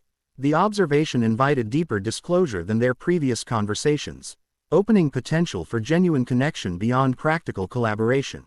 After brief consideration, Naruto decided authentic sharing served both relationship development and strategic alliance. My childhood wasn't easy, he acknowledged with simple directness. I grew up without parents, carrying a burden most villagers feared and resented.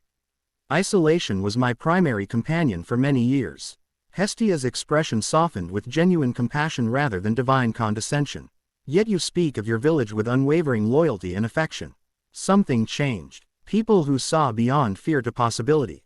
Naruto confirmed, memories of those pivotal relationships warming his voice. A teacher who acknowledged my existence when others ignored it.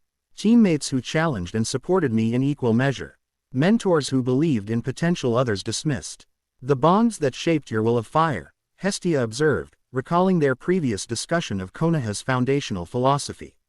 Naruto nodded, appreciating her perceptiveness. Individual connections creating collective strength. My village's history isn't perfect. We made serious mistakes and faced consequences for them. But at our best, we understood that genuine bonds create power transcending mere technical capability or numerical advantage. Not unlike divine families, Hestia mused, her expression turning inward with ancient memories. Before descending to the lower world, gods existed in perpetual stasis, unchanging, unchallenging, unevolving. Many came to Orario seeking novelty or entertainment, but discovered something unexpected. Connection, Naruto suggested, recognizing the parallel. Exactly, Hestia confirmed, her divine presence momentarily intensifying with emotional resonance. Through forming familias, we experience growth previously impossible in divine isolation. Children change us as much as we change them, perhaps more. The reciprocal nature of this relationship differed significantly from Naruto's experience with the divine beings of his world, Otsutsuki entities seeking power through dominance rather than connection. Your divinity seems fundamentally different from godlike beings I've encountered previously, Naruto observed. More interconnected with humanity rather than separate from it. Hestia's expression turned curious. Your world has divine entities. Not divine in your sense. Naruto clarified. Immensely powerful beings who originated elsewhere and viewed humans primarily as resource rather than family. Their approach to power focused on consumption rather than cultivation. How terrible, Hestia responded with genuine empathy. Though perhaps not entirely unfamiliar. Some deities view their familia members as mere extensions of divine will, collectibles rather than children. Freya's approach isn't far removed from your description, despite her undeniable attachment to her chosen souls. Their conversation continued into early morning hours, exchanging perspectives on leadership philosophy, power dynamics, and the nature of genuine connection across different contexts. Throughout this deepening exchange, Naruto found himself appreciating Hestia's unique combination of divine perspective and emotional authenticity, an immortal being who had chosen limited connection over unlimited detachment. Dawn approaches, Hestia eventually noted, glancing toward the small window where first light had begun filtering through. You should rest before training begins. Our new family members will require structured introduction to your methods.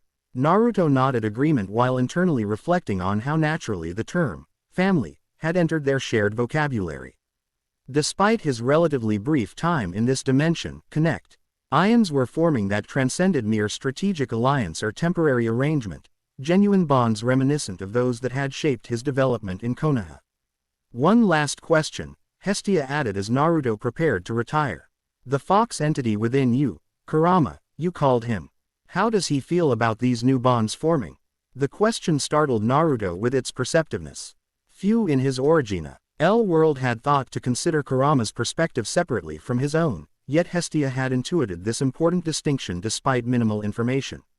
He's cautiously observant, Naruto replied. After brief internal consultation with his lifelong partner. Kurama has experienced centuries of human nature at its worst, so trust develops slowly. But he recognizes genuine connection when he encounters it. Hestia smiled with surprising gentleness. Please tell him that divine hearts welcome all family members, including those who dwell within hearts rather than beside them. The Sentime, so unlike anything the Nine Tails had experienced in his long existence, created an unusual ripple of emotion within the mental space they shared, though Kurama's only response was a gruff "Aknel." DG meant that poorly disguised deeper appreciation.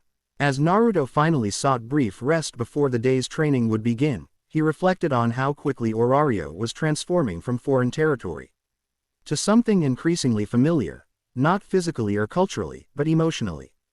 Bonds were forming that resonated with fundamental patterns he recognized from lifelong experience, suggesting that perhaps the core elements of connection transcended dimensional boundaries just as surely as chakra itself. The training program Naruto implemented over subsequent days drew from Konoha's proven Methodology while adapting to Orario's unique context.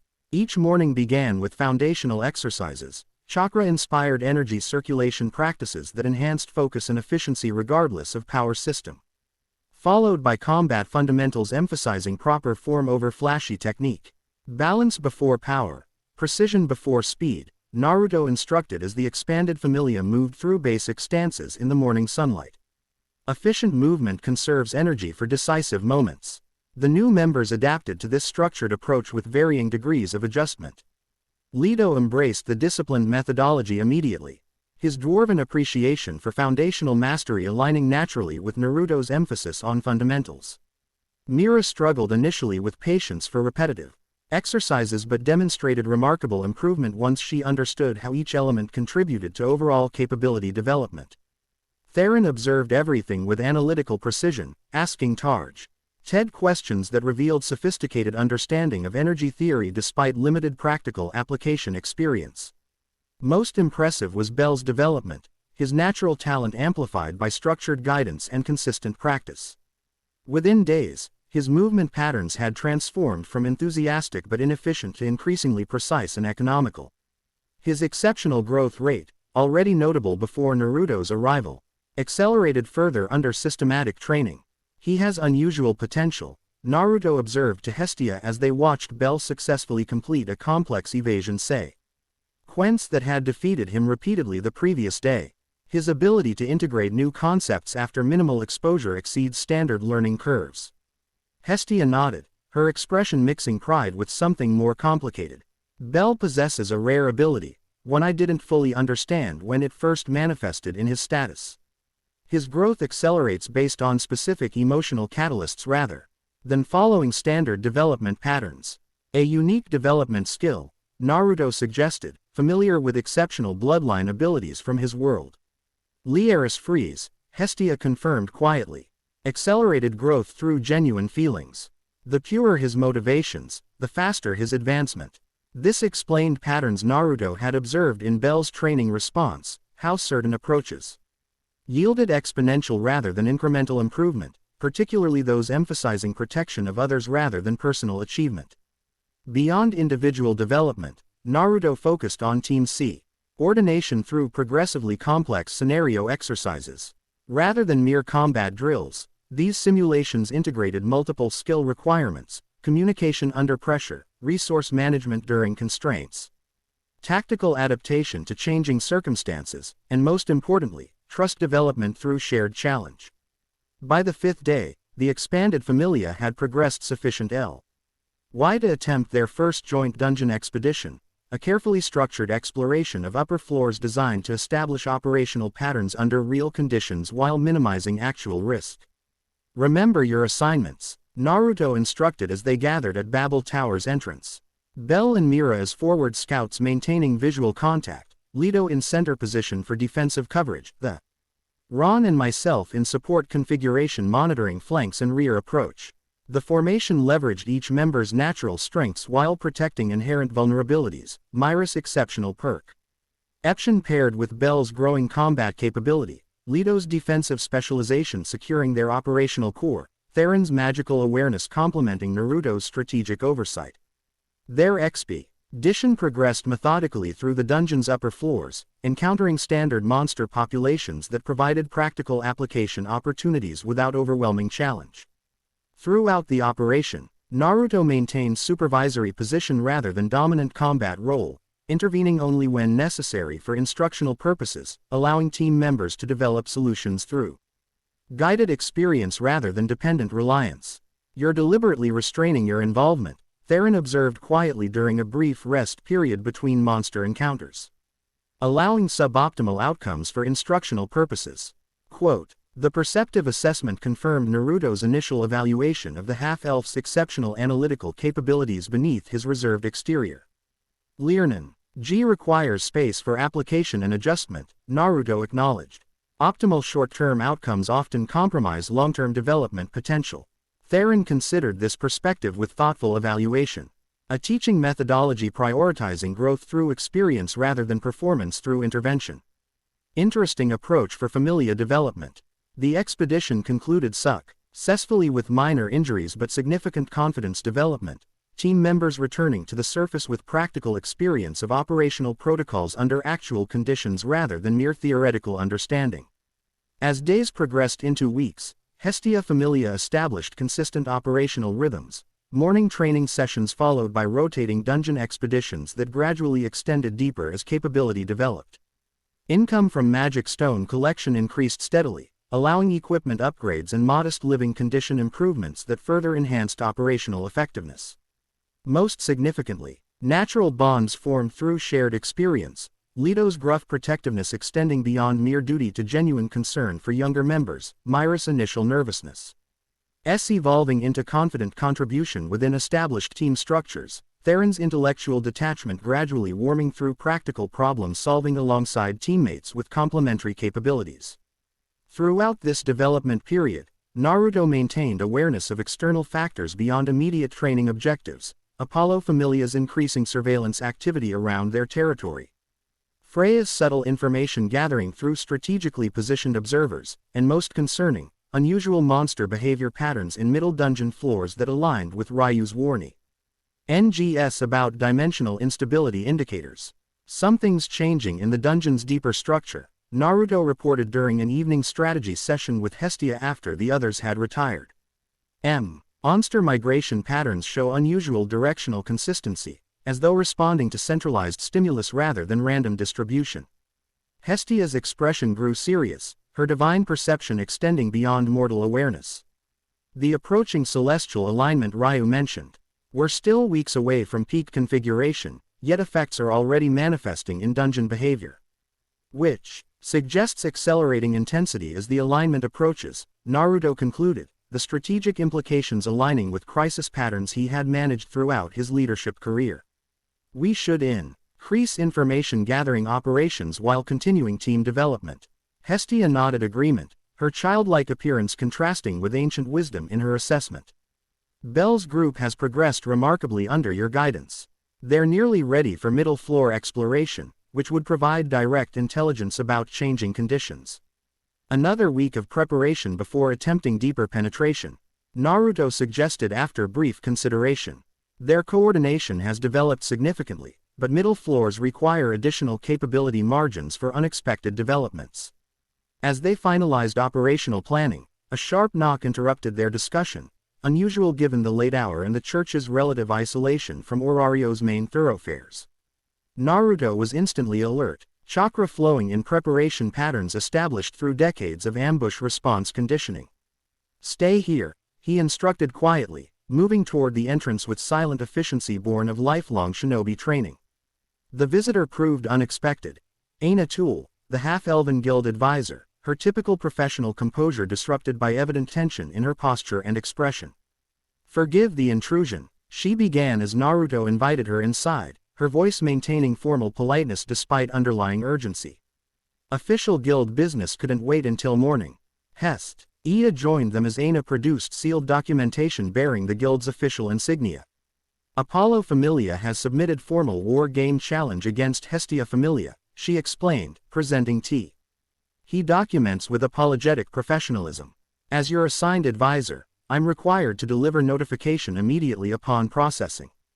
The development, while anticipated given Apollo's recent activities, represented significant escalation requiring immediate strategic response. Naruto accepted the documentation with calm acknowledgement that belied the rapid tactical assessment occurring behind his composed exterior. The challenge terms, he inquired, breaking the seal to review official parameters. Castle siege format, Aina specified, her professional demeanor momentarily softening with genuine concern. Apollo Familia as attackers, Hestia Familia defending designated territory. Victory conditions include standard capitulation parameters or complete defender displacement. Hestia studied the formal challenge with narrowed eyes.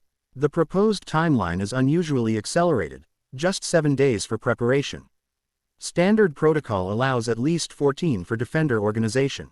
Apollo requested expedited scheduling based on urgent Familia development requirements. Aina confirmed with subtle emphasis suggesting dubious legitimacy for this justification. The guild approved with reservation. Though included standard defender compensation for abbreviated preparation period, The accelerated timeline suggested strategic rather than merely procedural motivation. Apollo attempting to capitalize on Hestia Familia's recent expansion before new members could fully integrate into coordinated operational unit. We'll need official territory designation for defensive position establishment, Naruto noted. Identifying immediate practical requirements rather than dwelling on disadvantageous timing. Aina nodded, producing additional documentation. The guild has ARED standard options based on Familia's size and classification parameters. However, she hesitated before continuing with cautious suggestion. Given your unique status and abbreviated preparation timeline, special accommodation might be appropriate. This represented potential bureaucratic flexibility beyond standard protocol, evidence of Aina's professional support extending beyond mere procedural obligation. What accommodation options exist? Hestia inquired, clearly recognizing the implied opportunity. As official advisor to an SSS-Rank adventurer, Aina replied with precise formality. Why that barely disguised personal advocacy beneath professional presentation? I can recommend exceptional consideration for defensive position selection beyond standard parameters. The guild values proper assessment of unique capabilities under appropriate conditions. The bureaucratic terminology concealed practical advantage, offering Hestia Familia greater latitude in selecting defensive territory that might compensate for numerical disadvantage against Apollo's larger forces. We appreciate the guild's consideration of unique circumstances, Naruto responded with diplomatic precision that acknowledged the assistance without compromising Aina's professional position. We'll submit position preferences by tomorrow afternoon following internal consultation. After reviewing remaining procedural requirements and scheduling mandatory pre-war game briefings, Aina departed with the same professional efficiency that characterized her guild service, though not before offering quiet encouragement that transcended official capacity. The guild maintains neutrality regarding familia disputes, she stated formally before adding with lower voice, but individuals may recognize justice independently from institutional position. Apollo's accelerated timeline manipulation has not gone unnoticed among objective observers. This subtle indication of unofficial support beyond procedural requirements suggested potential allies beyond formal alignments, a political dynamic Naruto had navigated successfully throughout his leadership career. After Aina's departure, Hestia released a sigh that seemed to deflate her small frame. Apollo moves faster than anticipated. We've made remarkable progress, but 7 days provides minimal margin for final preparation. Accelerated timelines sometimes advantage the strategically flexible over the numerically superior, Naruto observed, years of asymmetrical conflict management informing his assessment. Apollo expects us to follow conventional defense protocols. Creative application of unconventional approaches may provide compensating advantage. Hestia studied him with renewed appreciation. You've faced similar challenges before. Many times, Naruto confirmed. Memories of countless strategic scenarios throughout his leadership career providing contextual confidence despite current limitations. Numerical disadvantage becomes less significant when engagement occurs on appropriately selected terrain under conditions that neutralize conventional superiority. They spent the remaining night hours developing initial response strategy, identifying potential defensive positions, cataloging available resources, and most importantly, determining communication approach for informing familia members without creating counterproductive anxiety. Morning found them prepared with comprehensive assessment framework and clear communication strategy when they gathered the familia for pre-training briefing in their now established courtyard facility.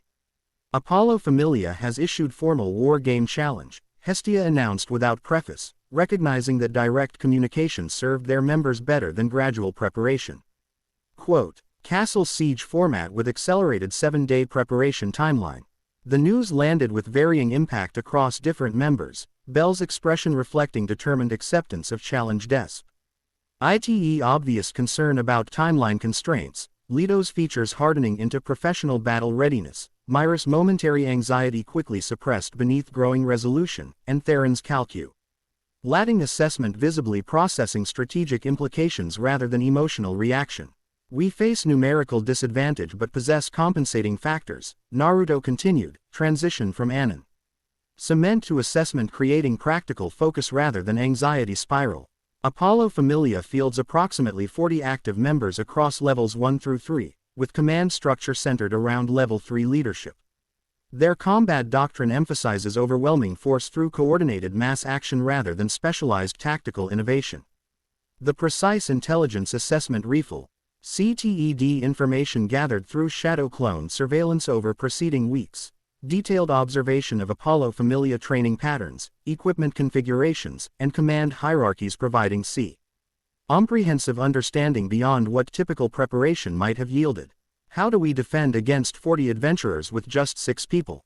Mira asked, her practical question reflecting healthy respect for challenge without defeatist assumption.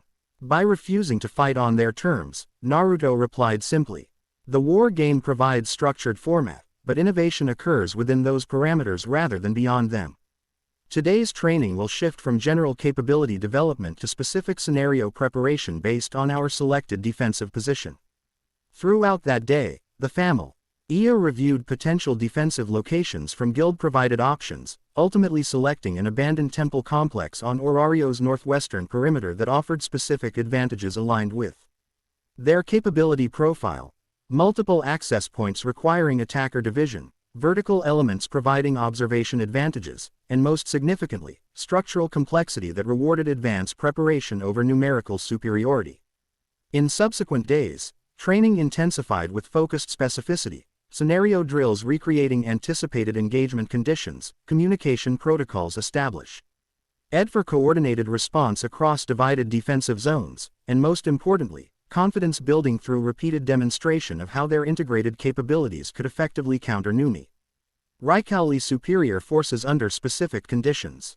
Remember fundamental asymmetrical principles, Naruto instructed during comprehensive strategy review.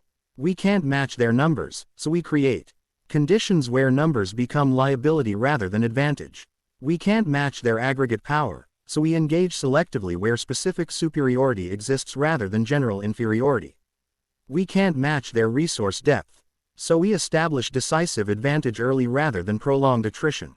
These principles, drawn from Naruto's extensive experience with asymmetrical conflict management throughout his leadership career, provided conceptual framework that transformed perceived disadvantage into strategic opportunity, reframing the challenge as requiring intelligent application rather than impossible equalization. Throughout intensive preparation, Naruto maintained careful balance between developing team capabilities and preserving his own strategic reserves. While openly contributing tactical expertise and training methodology, he deliberately limited demonstration of his full combat potential, recognizing that Apollo's intelligence gathering would inform their assault planning, and strategic ambiguity regarding his specific capabilities would create additional uncertainty in opponent calculation. 5 days into their abbreviated preparation period, an unexpected development altered their strategic landscape. Naruto, conducting advanced perimeter surveillance through shadow clone network around their training facility, detected unusual energy signatures from Orario's pleasure district, distinctive resonance patterns matching the dimensional phenomena Ryuu had described in their earlier meeting. Rather than immediately interrupting team training, Naruto created additional surveillance clones to investigate the anomaly while maintaining scheduled preparation activities. The intelligence these clones returned by midday presented unexpected complication requiring immediate attention. I need to investigate something personally, he informed Hestia during lunch break, providing abbreviated explanation of the detected anomaly while establishing continuity plan for afternoon training. Bell has sufficient mastery of today's protocols to continue supervision while I verify concerning intelligence. Hestia's expression reflected immediate understanding of the implied significance. Dimensional phenomena. Now, with the war game approaching, the timing suggests potential connection rather than coincidence, Naruto acknowledged. Apollo's challenge GHT relate to larger developments beyond mere familia rivalry. Be careful, Hestia cautioned, her divine perception clearly sensing significance beyond mere tactical diversion. Take whatever measures necessary for security. We can manage training for a few hours. With training continuity established, Naruto deployed to the pleasure district utilizing full shinobi infiltration protocols, transformation technique disguising his appearance, chakra signature suppressed below detection thresholds, and shadow clone perimeter establishing multi-layered surveillance network around the target area. The Pleasure District operated under different rules than mainstream Orario, territory controlled primarily by Hestia Familia, whose divinity governed desire in its many manifestations. Opulent build. Ing's housing entertainment establishments ranging from legitimate theaters to explicit brothels dominated the district's central avenues, while shadowy side streets concealed transactions of questionable legality beyond public visibility. Naruto's intelligence network had identified a specific building for investigation, an unremarkable three-story structure whose exterior suggested minor gambling establishment but whose energy emissions indicated activities inconsistent with such mundane purpose. Most significantly, the building's basement levels generated resonance patterns matching known dimensional thin spots documented in guild archives. Using infiltration techniques perfected through decades of shinobi operations, Naruto bypassed conventional security measures with methodical FSI. Transformation technique granting access through staff entrance, substitution jutsu avoiding patrol intersections, and chakra-enhanced perception identifying surveillance gaps with precision that would have impressed even Anbu evaluation standards. The basement level revealed operations entirely inconsistent with the establishment's public presentation. Behind multiple security layers lay sophisticated research facility, magical equipment of unusual design arrayed around central containment chamber where restrained subjects underwent experimental procedures. Most concerning was the nature of these experiments. Energy extraction protocols focused specifically on individuals with unusual magical signatures, their power forcibly channeled into crystalline receivers positioned around dimensional measurement devices. From concealed observation position, Naruto documented operational protocols while assessing prisoner conditions and research objectives.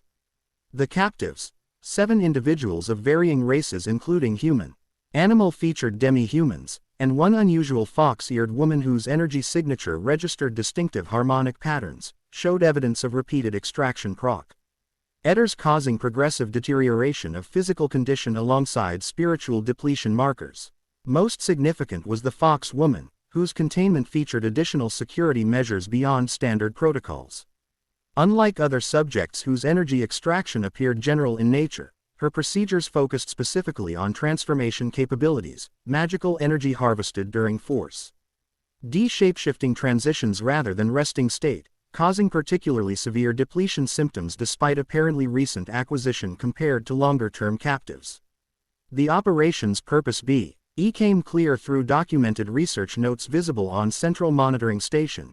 Hestia Familia experimenters attempting to identify and replicate specific energy frequencies associated with dimensional boundary manipulation.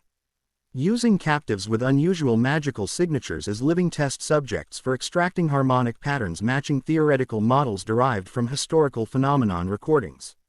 Most concerning was their progress. Recent entries indicating successful isolation of specific frequency ranges corresponding to dimensional thinning events, with particular emphasis on the woman's transformation magic yielding harmonic patterns closely matching theoretical optimization parameters. Completing initial intelligence gathering without detection, Naruto withdrew to secure position for strategic assessment and response planning. The operation presented multiple concerning elements requiring immediate attention. Humanitarian rescue imperative for captive subjects, strategic IC security requirement regarding dimensional research with potentially catastrophic implications, and tactical complication given the facility's location within territory controlled by major familia. During period of already elevated tension with Apollo. After brief consideration of available options, Naruto determined that immediate intervention provided optimal balance between competing priorities. Humanitarian needs outweighing political complications, while security considerations regarding dimensional research required containment before further advancement. Most significantly, the Fox man's deteriorating condition suggested limited timeframe for successful extraction before permanent damage occurred. The rescue operation Naruto designed drew upon decades of hostage extraction experience from his Anbu supervision career.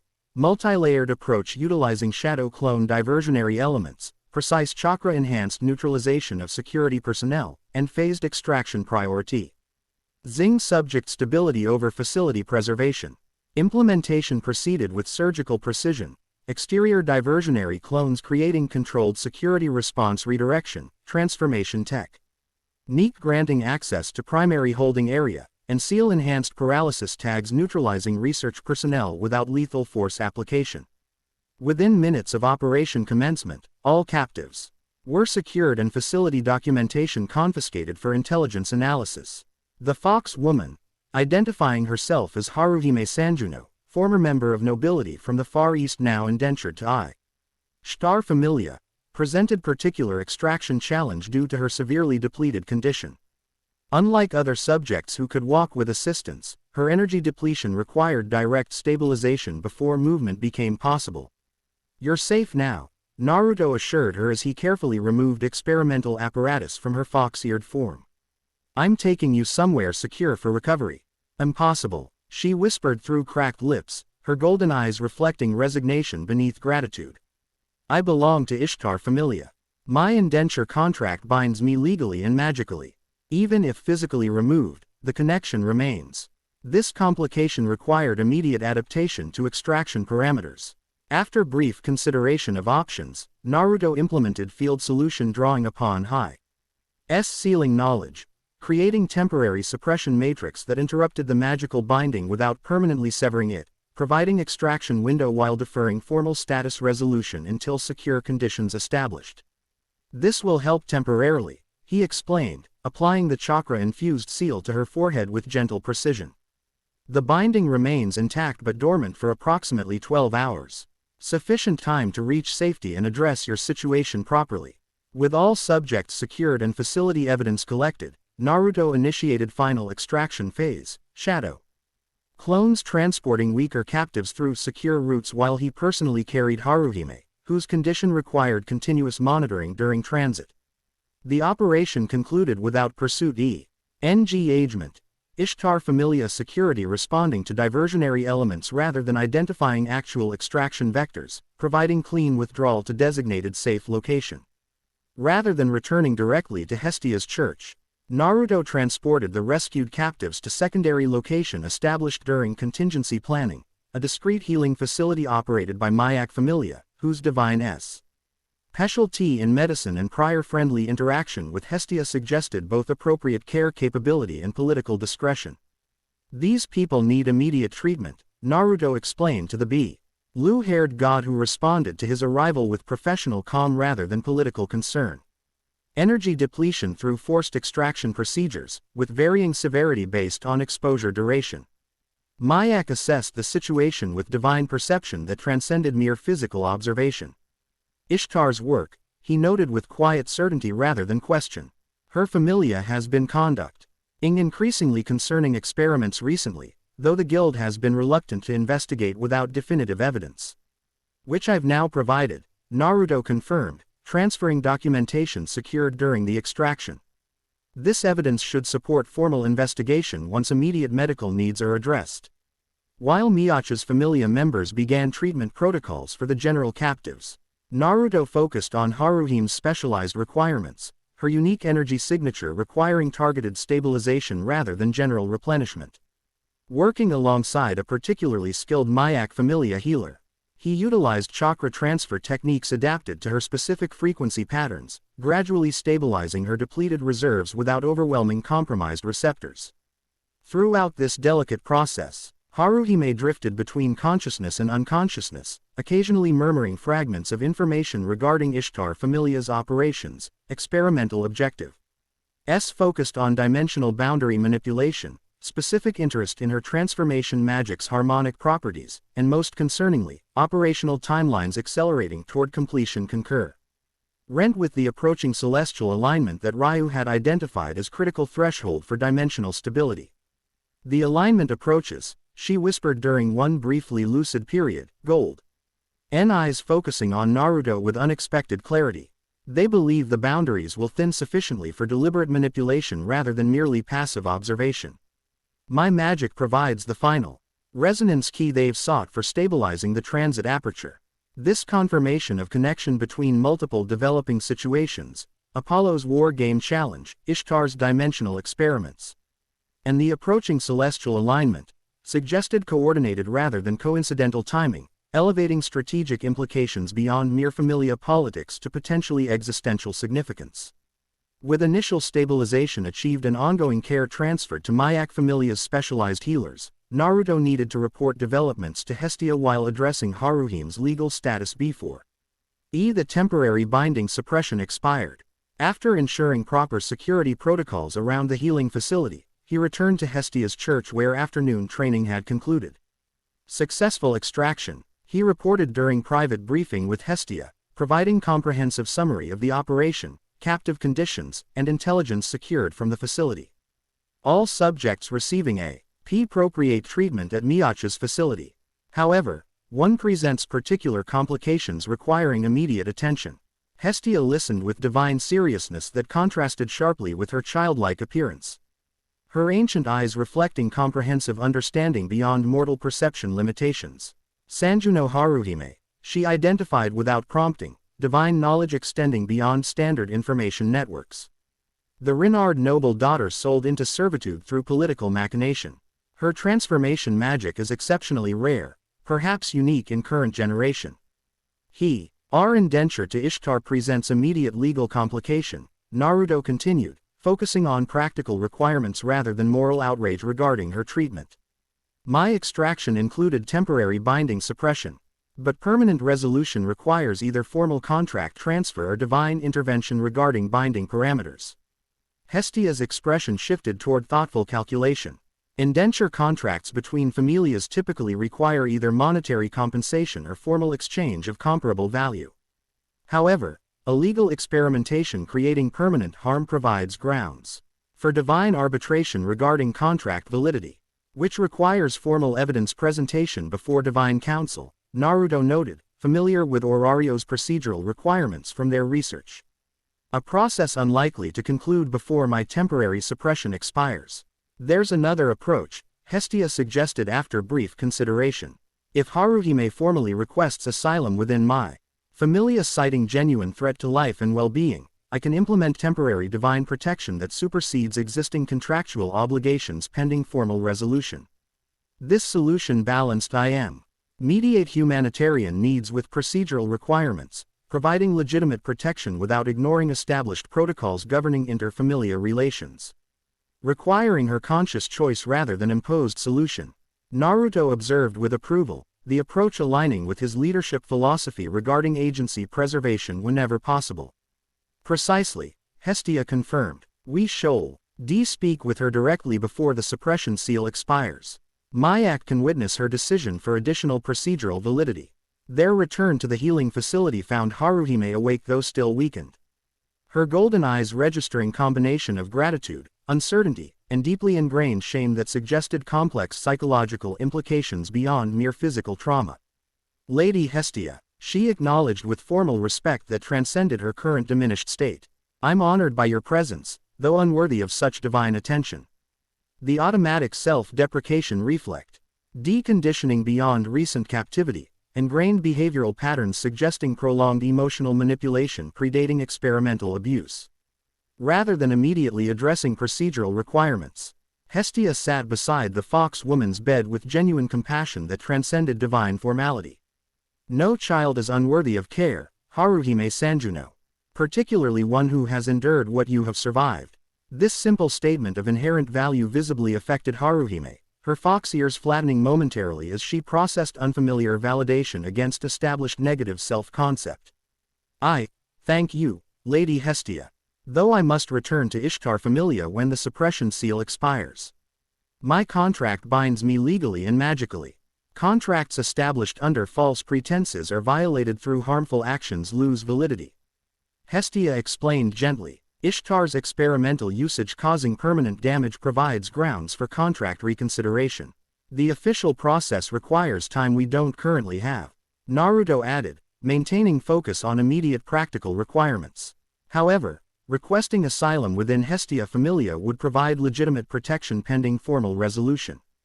Haruhime's expression reflected complex mixture of hope and deep uncertainty. You would accept someone like me into your familia, knowing my history and profession. Your past doesn't define your future.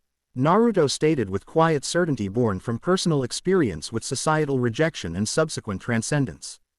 The Familia were building values character growth over historical circumstance. Something shifted in Haruhime's expression, fragile hope cautiously emerging through layers of conditioned worthlessness. If I joined your Familia, could I contribute something meaningful? Beyond what I've been forced to offer previously. Your transformation magic alone represents significant capability, Naruto acknowledged before adding more importantly, but magical utility remains secondary to personal development within our value structure. We build family, not merely functional units. This distinction, between utilitarian value and inherent worth, seemed to impact Haruhime most profoundly.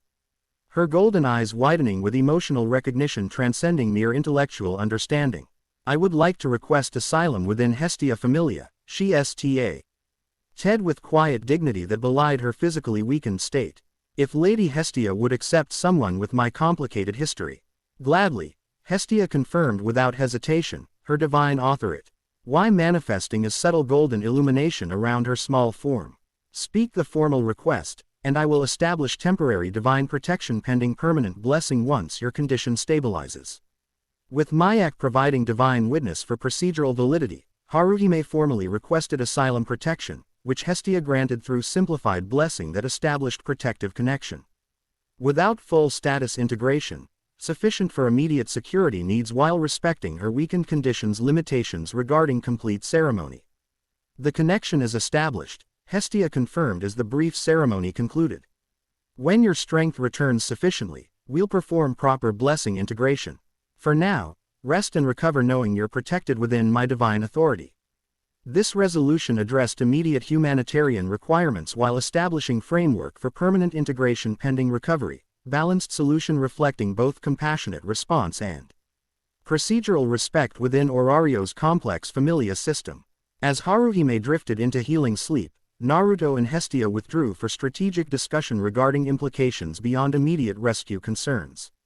This confirms connections between multiple developments, Naruto observed once they had privacy.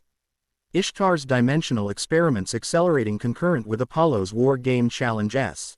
August's coordination rather than coincidence. With the celestial alignment approaching, Hestia added, divine perception integrating patterns beyond mortal observation capabilities. The timing can't be accidental.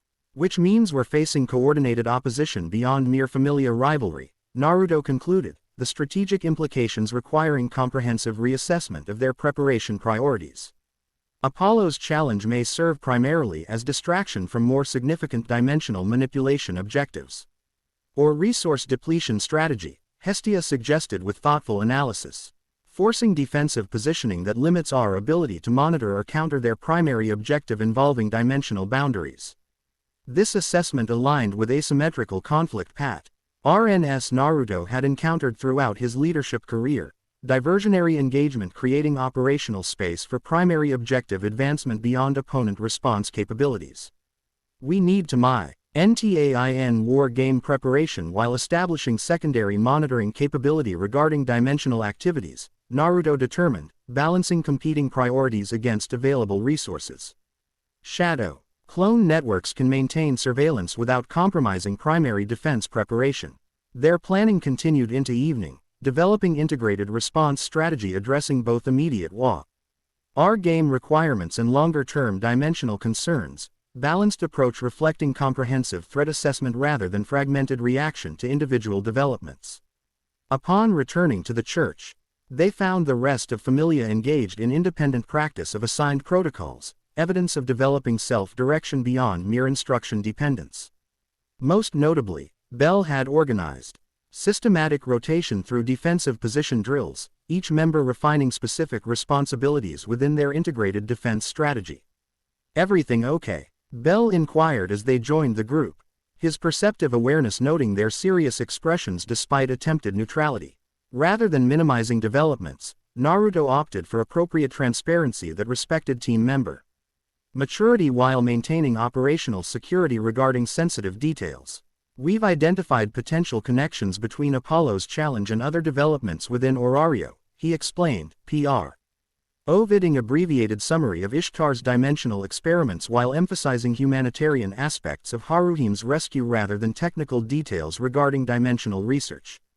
We'll be grading her into our Familia once her condition stabilizes sufficiently for transfer. The team received this information with remarkable maturity, concern for Haruhim's well-being balanced against practical recognition of timing implications regarding their war game preparation.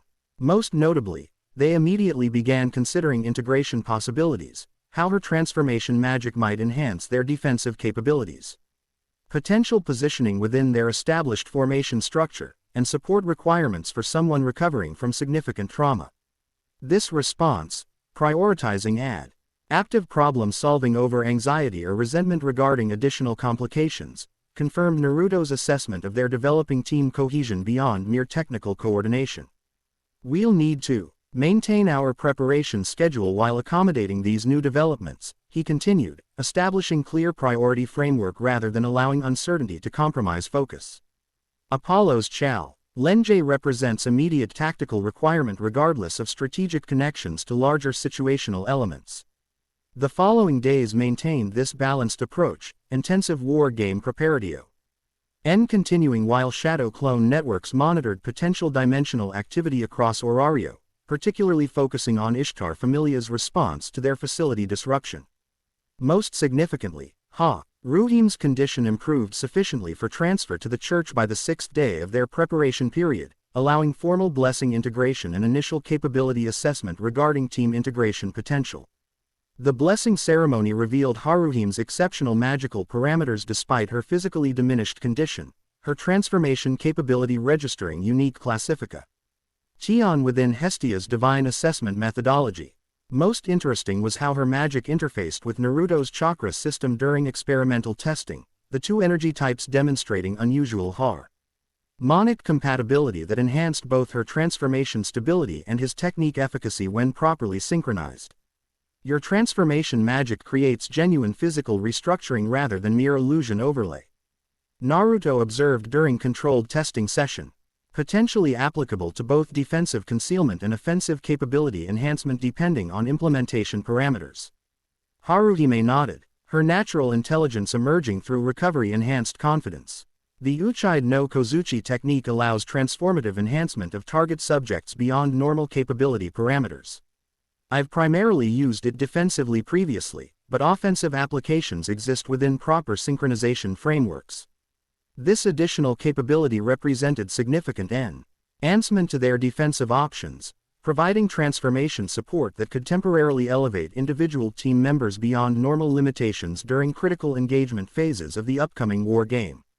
On the eve of the formal challenge commencement, Hestia gathered their expanded Familia for final preparation assessment, 7 members now forming their complete defensive unit with Haruhime integrated into support role aligned with her recovering condition and specialized capabilities. Apollo expects conventional defense implementation, Naruto summarized during final strategy review. Their assault plan likely assumes numerical advantage will overwhelm standard defensive positioning through coordinated mass action. Our approach utilizes asymmetrical countermeasures specifically designed to neutralize their primary strategic assumptions. Each team member understood their precise role within the integrated defense structure, Bell and Mira maintaining mobile interception capability across multiple defensive zones, Leto anchoring critical juncture points requiring absolute defensive integrity, Theron providing magical support coordinated with specific defensive phase requirements, and Haruhime positioned centrally for transformation enhancement deployment during predetermined critical moments. What about you? Bell asked Naruto directly, voicing the question others carefully avoided throughout preparation. You've trained us extensively, but barely demonstrated your own capabilities during preparation. The question reflected legitimate operational concern there than mere curiosity, team members needing clear understanding of all available resources for proper coordination during actual engagement. I'll be functioning primarily as tactical coordinator rather than direct combat element, Naruto explained, the assignment reflecting strategic calculation regarding optimal resource deployment. Apollo's intelligence gathering has focused extensively on identifying my capability parameters. Strategic ambiguity regarding my specific combat role creates additional uncertainty in their assault planning. This approach balanced multiple strategic objectives, maintaining coordination function essential for asymmetrical defense implementation while preserving capability uncertainty that complicated opponent planning processes. Most importantly, it positioned Naruto for flexible response to developing situations rather than fixed deployment that might limit adaptive capacity during engagement. As their final preparation session concluded, Hestia addressed the Familia not as tactical unit but as family-facing shared challenge together, her divine presence manifesting not as authoritative commandment but as supportive foundation beneath their collective effort. Tomorrow's challenge represents more than mere competition between familias, she stated with quiet certainty that transcended her childlike appearance. It demonstrates the fundamental values we've chosen to embody together: mutual support through challenges, continuous growth through effort, and protection of those unable to protect themselves. Her words resonated with the core principles they had established together throughout their intensive preparation period: philosophical foundation supporting tactical implementation rather than mere technical coordination without underlying purpose. Apollo believes superior numbers guarantee victory, she continued, her ancient eyes reflecting wisdom beyond mortal perspective. But true strength emerges from genuine bonds rather than mere numerical advantage. The family we've built together represents connection transcending conventional power metrics. As the Familia retired for final rest before tomorrow's challenge, Naruto remained briefly with Hestia in the church's main chamber, both recognizing the significance of approaching developments beyond mere competitive outcome. Apollo's challenge represents merely visible manifestation of more complex situational development, Naruto observed, connecting their wargame preparation with larger dimensional concerns identified through recent intelligence gathering. He timing alignment with celestial configuration and Ishtar's experimental acceleration suggests coordinated rather than coincidental implementation. Hestia nodded, divine perception integrating patterns beyond mortal recognition capabilities. Forces aligning beyond mere familia rivalry. Yet immediate challenges require direct response regardless of larger contextual framework. Balance between immediate tactical requirements and strategic positioning for subsequent developments, Naruto agreed, the approach reflecting leadership methodology he had implemented throughout his Hokage tenure. When managing multi-layered crisis scenarios. As Hestia prepared to retire, she paused momentarily in the doorway, her expression reflecting combination of divine certainty and mortal concern that characterized her unique perspective. Whatever Apollo's true motivation, whether mere status acquisition or component within larger coordinated effort, his challenge targets what we've built together, she observed with quiet intensity. Not merely familia as organizational structure, but family as interconnected support system. Which is precisely why his approach will fail, Naruto replied with calm confidence born from lifelong experience with bond-centered strength transcending mere power metrics. He measures capability through conventional parameters without recognizing how genuine Sishin creates strength beyond statistical measurement. Hestia's expression softened into gentle smile that momentarily revealed the nurturing goddess beneath her childlike appearance. The will of fire you've brought to our familia. Perhaps that's why dimensional currents brought you here at precisely this moment, when Orario needed reminding of principles some have forgotten in pursuit of mere power accumulation. Whatever brought me here, Naruto acknowledged with quiet certainty, I'll protect the family we've built together.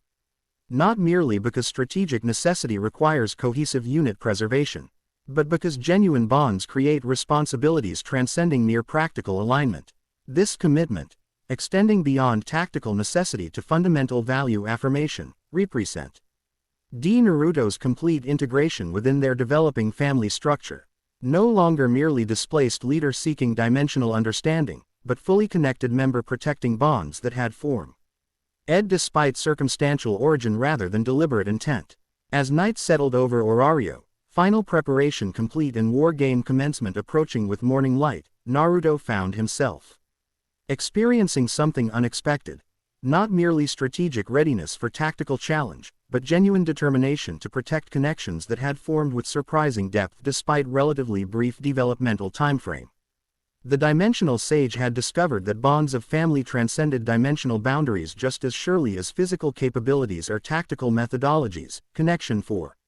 Ming through shared purpose and mutual respect regardless of contextual origin or circumstantial framework.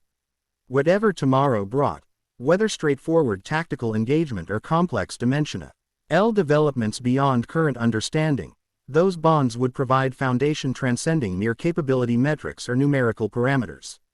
Apollo measured strength through conventional assessment frameworks without recognizing how genuine connection created power beyond statistical quantification, an oversight that would prove decisive in the approaching confrontation. Chapter 3 End. The End. I hope you enjoyed this episode. Remember to subscribe and like this video. See you in the next video.